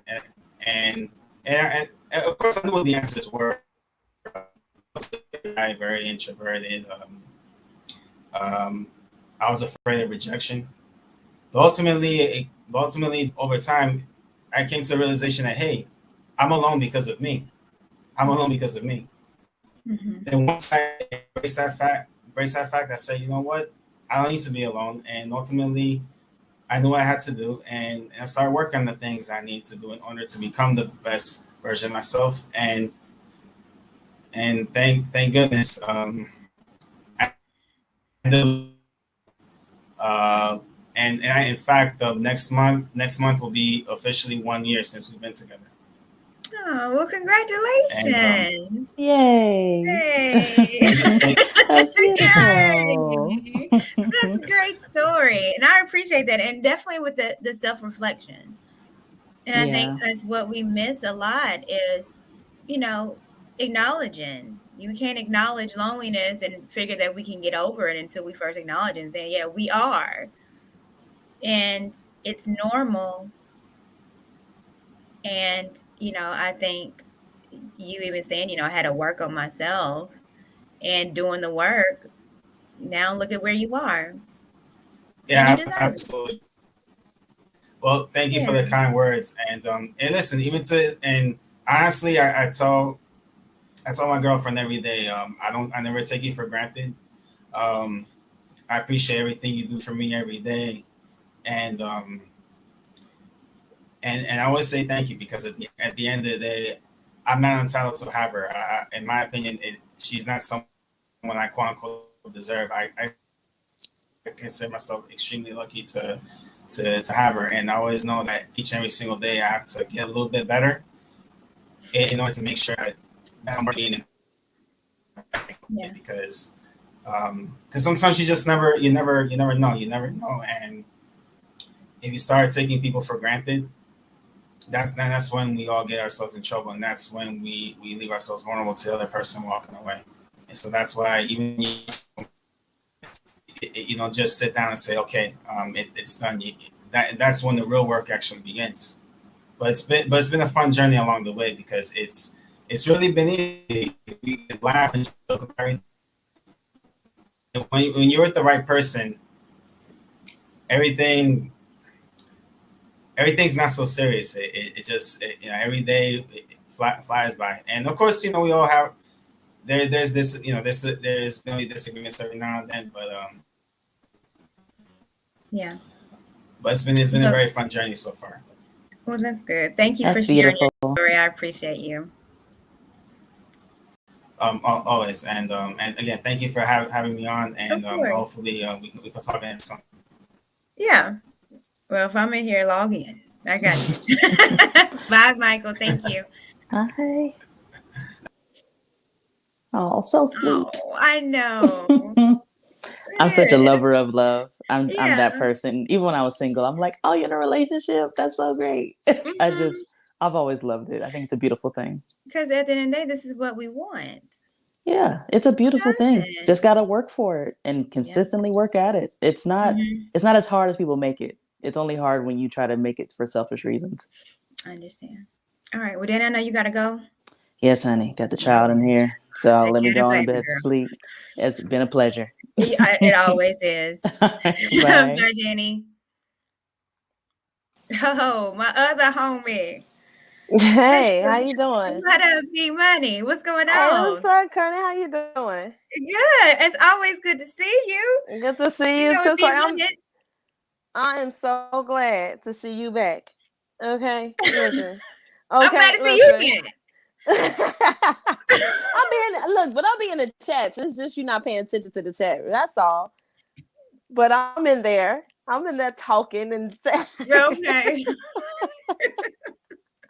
Yeah, it's all good. I really came in because I had to show my love, girl. Listen, I like the fact that you're talking about a specific topic that though we've heard Kevin Samuel say it, but to hear a woman say it and to be like, to pose the question, do you really want to die alone? You know what I mean? Like, actually ask yourself that question, and then to see the men come in and say, hey, look, we need y'all. I think that was the best part, to be honest, because it's like you said, we need to hear that. It's just, of course, the conversation about women not being able to do their wifely duties, not understanding what it means to be a wife because of our upbringings. That's needed. We have to talk about that, right? But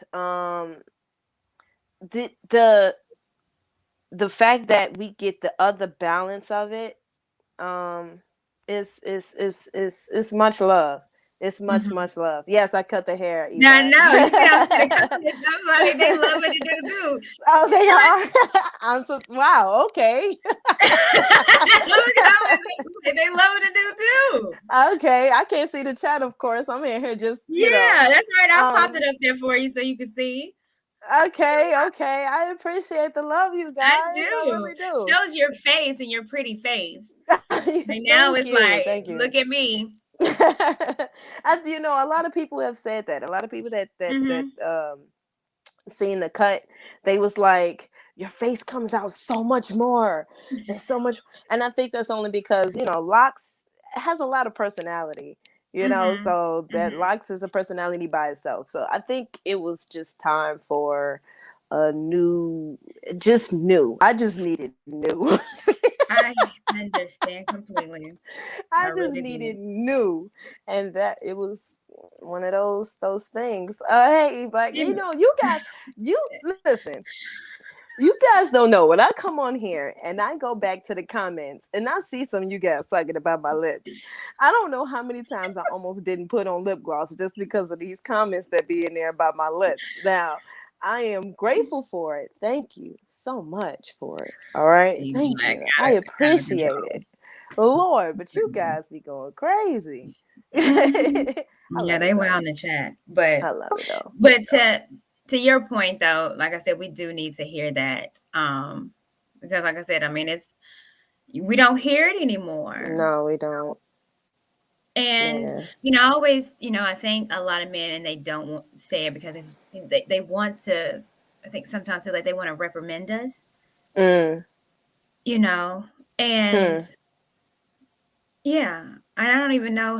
Yeah, that's kind of that's gonna be a whole nother show. That's a whole nother conversation. A whole nother conversation. But yeah, you know, sometimes, you know, we do need to hear that. And men need to hear it too. We all need to hear words of affirmation that we're doing right or that we need it. Yeah. So as I think, because I was on TJ's show when she had her daughter on there, and I told them both, I said, look, you guys give two different perspectives. The one who understood that she got it wrong and decided to make a change and made that choice, and then you have her daughter who was there saying, look, I noticed some things and I made a choice. You know what I mean? So thank you, Charles. And I just, I'm going to say thank you. I have to say thank you because I appreciate the love. But we have to see that difference, because that growth, it's like that growth though. Anyway, but you put it up there. But anyway, that growth though, that is necessary. Oh my God. Okay, that growth, girl. You reading them comments? Don't listen. They all about you. But no, I talk to TJ often. Yeah, I love TJ because I adore her. And I adore her daughter Danny, and it is two different perspectives. But you know, even when I talk to them, and I know when they get on here, and that's why I want them to hang around. It's like, we need to hear that. And these are two beautiful women, different phases in their lives. Took, you know, one a longer time than the other one, but they're getting it right. I have a question for you. It just came to me. Oh my God, I can't believe. Listen, I have to ask you this question because you have gotten this title a couple of times. Now, because of the title of the show, were you afraid to get titled "Pick Me Again"? Oh, Or they did you feel have that it was called a me need to have this conversation? do you know, I have been called everything but a child of God in this I, truth. Okay, I can't even. oh my goodness. You know, I went from a pygmy to a chameleon to fake femininity to a fraud, and you know, Yeah. and people gonna think what they're gonna think. They gonna like you, they gonna hate you, but I'm still up on here, Yeah. and I'm still gonna speak my speak. Yeah, speak my speak. Speak my speak. So, you know, I can't. I don't know. I hear you. I think here's the thing though. Not it's I think sometimes here's the thing about putting your face or putting your personality out into the world, right? Mhm. People don't give you the opportunity to grow and to be human. Mhm. You are not allowed to be human once you put your life out there. Right. And so for you to kind of just gonna call it how I see it, make Mhm. yourself somewhat of a poster child for changed women, you're gonna get targeted. Mhm.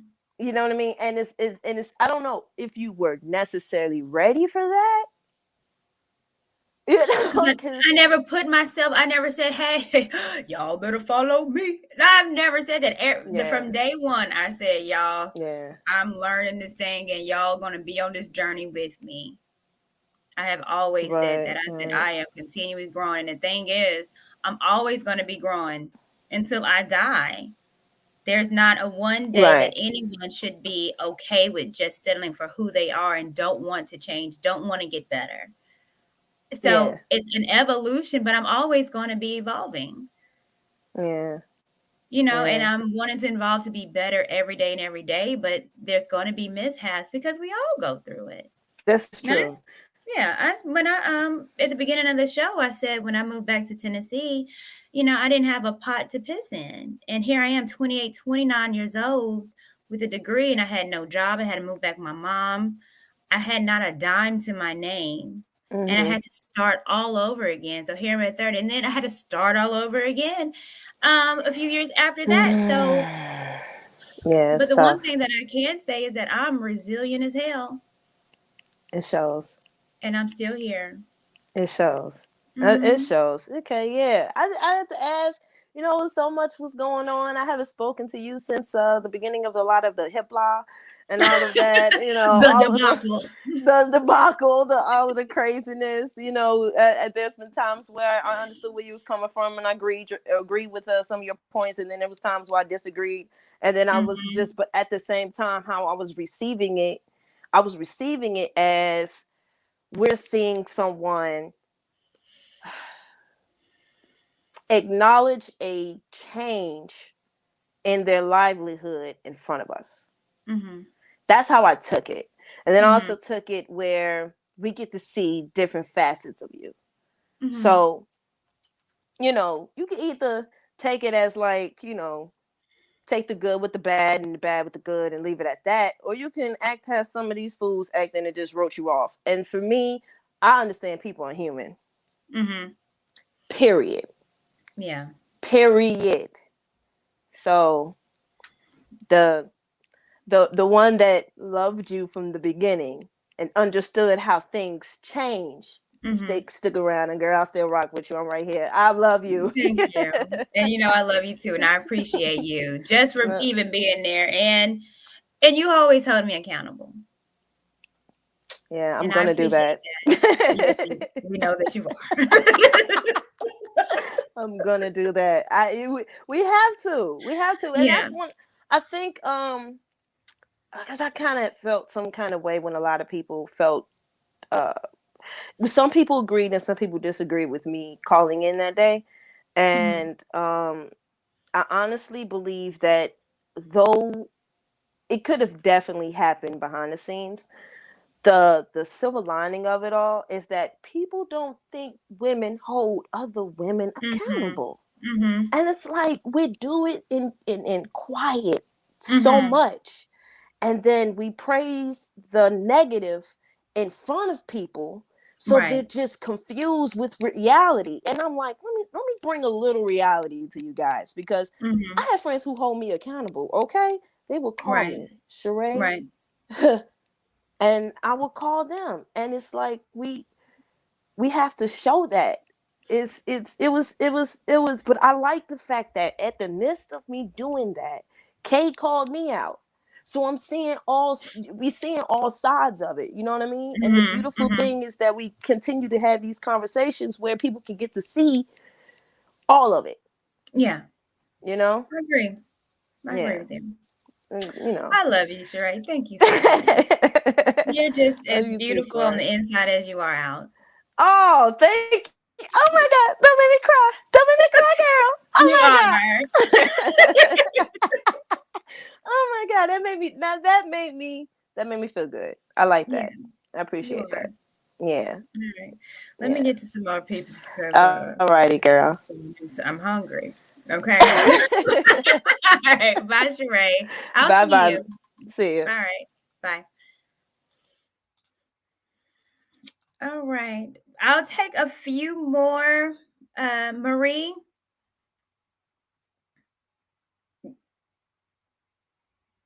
you want to get off mute? Hold on. You're in here twice. Let me do this. Okay, let's try this. So, can you hear me?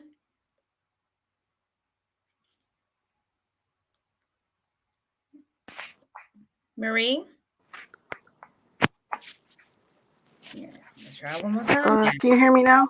I can hear you. I just can't hear you. Uh-oh.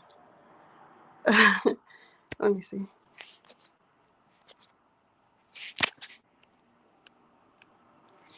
How about now?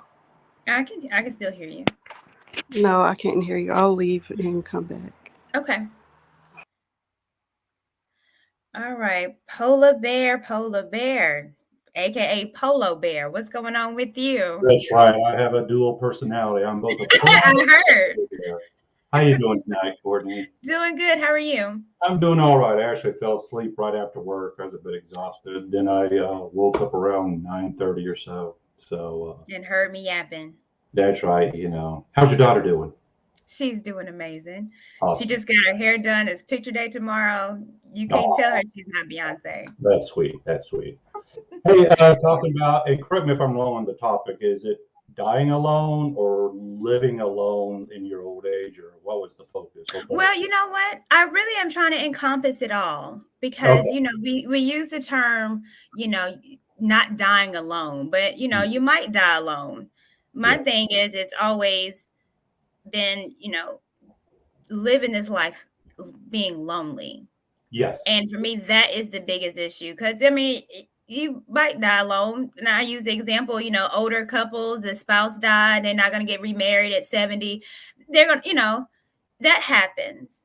But who wants to live this life being lonely? And that's true. Yeah. So maybe I could give a bit of perspective. Probably, I'm not saying the oldest person that dials in, but I'm probably in that older age bracket. Or I can look at things from a longer life lived today. So I will say, when I was young, 21, I got married for the first time. I've been married and divorced twice. So she and I were at the same age, and at that time it was like mid 80s. And I was head over heels in love, and I still believed in marriage and all that, and got married. Matter of fact, I had a long story I could do at a different time on all the efforts I had to go through to get married. It was dealing with the military and blah, blah, blah. Anyways, so, and this is probably before your time, but of those, remember in the early mid 80s was when HIV and AIDS was such a bad thing at that time. So I was actually thankful to be married. I thought, great, I have my wife. I know I'm clean. She's clean. And, we can stay clean, blah, blah, blah. Well, that marriage didn't last very long whatsoever. We were both military, stationed apart. She messed around with another guy, got pregnant by that dude. I found out later there was a good chance that she may have actually aborted my child. Oh. Yeah, so that really affected me long term. And it's like, you can be a husband, your wife can still have an abortion, and you can't do a damn thing to protect your own offspring. You know, not being a baby daddy or whatever, you know, Yeah. it's not like, not saying I was Mr. Perfect or anything, but I'm a regular dude. I was in the military, had a paycheck and everything. It doesn't matter, you know? And then roll around 10 years later, I got married again. And I won't go into that too much, staying, quote, on code. And the reason I say on code is, you know, she's the mother of my daughter. Okay, so, you know, I don't want to say too much. It wasn't a good marriage, but I'm not going to like go into disparaging. And, you know, she's not here to defend herself. She's deceased as of November last year. So I'll put that late. But it wasn't a good marriage. There was things I could say. But I also learned that really marriage is no promise or guarantee or whatever that you're going to have someone that's committed to you, that you're going to have a actual companion, that you're even going to have someone on your side. Okay, now I'm looking at things primarily from being the man, the husband, okay, and how the family law system really doesn't do anything for us. If anything, it works against us, you know. So, and yeah, if you've heard me before on some of the things, there's good women, there's bad women. Right. You know, I'm not going to slander everybody because I look at individual status, not just, I mean, you know, a person at a time. I try not to say a whole group of people or whatever is good or bad. So, but getting into living alone, my parents had a good marriage. They're deceased, but using them as example, I think a good marriage, good, be whatever you want it to be, is the best of all worlds. However, it is much better to be single than to be in a bad marriage. Because if you're in a bad marriage, it's worse than just being alone. You are under threat. You are being in a hostile environment, whether it's predatory or violent or whatever the case. So marriage doesn't promise anything.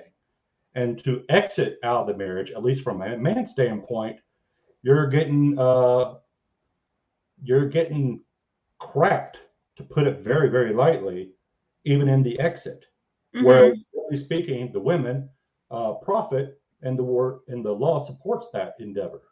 Also, the man typically loses access to his children. If we actually had equality in the United States, I'm not speaking of other countries, there would be a default value where the father and the mother each get 50% custody. Okay. And there, for the most part, there shouldn't be child support. If there is, I would love to see the lead attorney on one of these episodes, because I'd like to ask him, how do I want to put it? I have an idea of how child support should be. In the government, they have a salary rate, and depending where you are assigned in the country, you have locality rates that are a modifier. You might get plus 10 all the way up to plus 45% on your salary. And the government researches this on a periodic basis. What they did the same thing for family court and child support, where there's a base rate, but the government does a national assessment. In certain areas, there's a bump up because child care and all those other ancillary things that might go into supporting a child raises that rate. But it's a set rate. Okay, and you wouldn't have to pay any more than that. Okay, it's just like, why would a given car, let's say a Toyota Camry, that's what I drive. Okay. Why would a Toyota have to pay more for a Toyota Camry in Ohio versus Georgia, right? Except for the sales tax, right? But it's still the same thing. So that needs to be changed. As for being alone, again, marriage doesn't promise that you're going to have companionship at the end. It doesn't even promise you're going to have companionship from the date you get married all through your years. You can have companionship outside of marriage.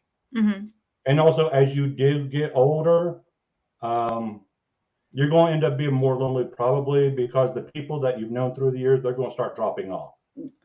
Maybe I'm gonna be the one that drops off early. Maybe I'm gonna be the one of the last ones. Who knows? So, but Yeah. best thing you can do is, if you can have someone special, fantastic. If not, it is better to be alone and protect yourself, because there's a lot of predators out there, male and female. I said at the beginning, I was reading, or I think I saw something on the Today Show where it said even married couples, 31% of them cited that they were lonely in the marriage. Yes. And so I think a lot of time, especially in these atmospheres that we're in, it's, are you married? Oh, you're not married. What's wrong with you? And it's like, we're so focused on people getting married in a ring and a ring and a ring, but is it a happy marriage? Like, we're not having these conversations. What makes a marriage happy? What are healthy relationships? Why aren't we focused on that? It's not just, I can get married and then what? Exactly. Because that can cause more problems. Now you're tied to someone financially that, so, and I have too much to lose. So, jumping into a marriage, especially, this is a lifelong commitment. Exactly. And it takes a lot more than just saying, I just want a ring. I just want to have a wedding. Mm-hmm. No, you need to focus on it being healthy and right, because this is a forever thing. And whether you're male looking for the woman or the woman looking for the guy, you gotta screen people, because everybody can put up an appearance or an act for a while. Right. I'll admit, okay, I've been married twice, divorced twice, so maybe I'm not the best judge of character on selecting who I should have been with. But I have learned that I can be extremely patient, and I've found out that a lot of them, in my experience, they put on a good show at the beginning, but they can't maintain it. Hence, it means that it wasn't actually real in the first place. Right. So, anyways, I don't want to take up too much time. I know you have other people. I just want to say hello, and good luck to your daughter on her school pictures tomorrow. Picture day tomorrow, yes. Thank you so much. Did you get a chance to see the YouTube trailer for the Nollywood thing that I sent out? I did. So did you check it out, and I added some of these people on my IG. Okay, I good. know they was probably like, I was like, I'm excited. And I know they was probably like, who is this random lady talking about Hollywood in Tennessee? So okay, okay. Well, anyways, and thank you for putting me on, Polo. I appreciate that. Thank you for you're welcome. I don't know what your background is professionally, but if you was in the acting or writing or whatever, I thought I could connect you. That's what I do. I try to. There's a lot of things I don't know how to do, but I can connect people that might have something in common, professionally. So that's what I do. Well, I have been thinking about using these chops as getting some scripts here and there, fella. You never know. You might see me on the tizoo. You never know. All right. All right. Thank you so much. All right. Bye-bye. All right. Bye. All right. I'm going to take one more. Lim, you are back. I guess you got something to say. Go ahead. And oh, my God. Piece, brother. What was you doing? Oh, my God. Ready. I'm back. You back again. Back, God dog it. But, hey, but look, hey, the biggest thing, hey, like, for real, though, like, damn, like, it's like God knows your heart. He'll know when you are ready for a man. Woman don't have to look for a man. Man has to look for woman. And a man automatically knows when he's gonna marry a woman when he first engage her, the first conversation, probably the second or third, but we know what we want. You know what I'm saying? Like, dude, like, and another thing too is that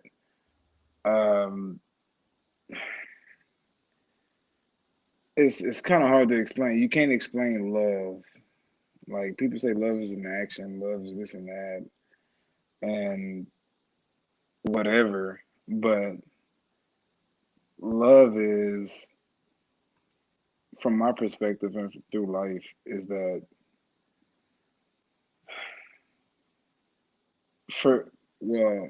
I can say it for men, is that you'll provide for your wife and children, even if you do get divorced. Or if the husband dies, the wife and the kid still be good even after he's dead. He's already, because man, we think in the future. You know what I'm saying? We think years ahead. Like, you know what I mean? We think years ahead. Yeah. So I say about 10, 20 years, 20 years ahead. Even when we're in the ground and we don't even exist anymore, we will still be pushing our kids and the wife. You know what I'm saying? Like, I just want to close it out with that. And to be honest, if men were men, the woman would follow. It wouldn't be any conflict or anything because we're different. Yeah. Yeah. I We're hear totally you. different. We're Yeah. totally different. I agree with you, Lim. Totally agree. Well, thank you for coming up one more Yeah. again. I'm gonna One more actually get time, one more goddamn. one more again. All right. Thank One you. more game. All right, take care. Love You too. y'all. All right. I'm gonna get Marie because I know she tried to get up and then called back. So Hi, can you hear me now? I can. Yay. Thank you tonight. And I appreciate the type of platforms and giving people chances to share their story because it makes discussions and topics more real. Um, I appreciate the growth I've seen in you. I haven't been watching but maybe 6 or 7 months now. Excuse me, I'm a little nervous. No, you're okay. But I think conversations like this are really important because I kind of agree with people saying like our culture is kind of trash, but it's not really the case. There are so many things that are valuable to us, and people lose their way, and it just so happened to happen to us on a large scale. So to reel us back in, I think this is good to have these type of platforms for us to see ourselves within ourselves. It's like holding up a mirror. Yeah. And I started listening to Kevin Samuels like in January. And because of that, I found the Lapeef Network. So about this time last year, me and my husband separated, and we have 2 young sons, 4 and 6. And I went into marriage like, that's it, I'm gonna get married once and that's it. I really didn't have a lot of relationships and that was it. But I never lived with a man other than my brother and my dad or my grandparents. So it was like a big shock to me, like, okay, here I am folding a man's underwear. This is weird. But then when you're in a relationship, you can, if you get into altercation, you can go back into your private corners. But when you live together, it's just like magnified. And it's like, I don't think I'm quite mature to him and to be with a man who was very adamant in who he is and not allow me to be a hot tempered person. Like he's a man that's like, I'm providing for you and our children. And then it's important to have a good circle as well. And I think sometimes we're like, oh, that's just how she is, or this how our friends could be, and how our environment can even more help us into deterioration or start to look at our own lives with crooked eyes. And I started to see that, but in a way that perhaps something is wrong with my marriage or my relationship because we're not doing this, and this. But at some point I was like, okay, I can't deal with this anymore. And we separated. And I started to see a lot of women around me around that time where I made that decision where they ended up leaving their marriages. And I thought that was like a sign to go ahead and do the same. And so when I did it, I thought I was ready for it, but I wasn't. And so I put my kids through unnecessary trauma, put my family and as well as him through unnecessary trauma. You should Yeah. what am I doing? Clearly, the house is quiet at this time. I so, understand. Yeah. So I would, just it's good to have seasoned people, people who are, uh, people who are neutral. They have their interests at heart, and will encourage you to say, "Hey, you need to look at yourself. You do have an attitude." And not just to have someone be in your amen corner all the time. Yeah. I think that's a part of the thing that Kevin Samuels talks about when women have that code to where it's like, oh no, sis, it couldn't be me, or that to where it's like you're not really making your surroundings be their best self. And so I end up like becoming more secluded to myself and beginning to see myself more. And then once I started watching like shows like this and Kevin Samuels, I was like, if I have that opportunity to be back with my husband again, it would be so different because I saw myself and so many of those women calling, and he would be like, well, did you break the marriage or him? And they were like, well, I did. And you hear it so many times, I did. Husband was like, I'm not going anywhere. You get on my nerves. Yeah, push me to the limit, but I'm not going anywhere. So have you tried to get back with your husband? We're back together. You We've been are. together for about 6 or 7 months now. And it's going good? It's great, actually. Good. Know how to be quiet. Like my parents were married. I come from families that stay together. Yeah. And, I took that for granted. And so to see back at, because my mom was very submissive, very, and if they had an argument in front of us, it may have been one of the times. Like it was always after we went to bed, they would have their conversation. I'm assuming, because to this day I don't know. So that their situation was they separated us from that. Like it can rain, but you should have an umbrella over your children. Right. So yeah, platforms like this. You have an amazing story. Thank you. I'm glad you called. Thank you. And I hope someone is just around the corner for you to experience marriage, because it is beautiful to have someone to cater to. And before I found like a little naggingness of it, like I'm the only one cooking, I'm the only one doing this, but at some points in my marriage I took pride in it, and now I have so much vigor for doing it.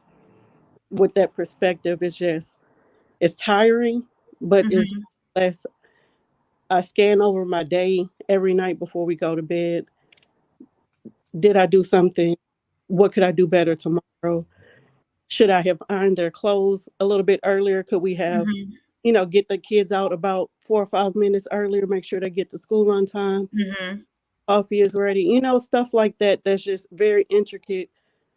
And it's like, I get to do those things. Now, that's my job. I'm the star of my own show, like in my home, and I have pride in that. Like we walk in, the house smells clean. It looks nice, folded.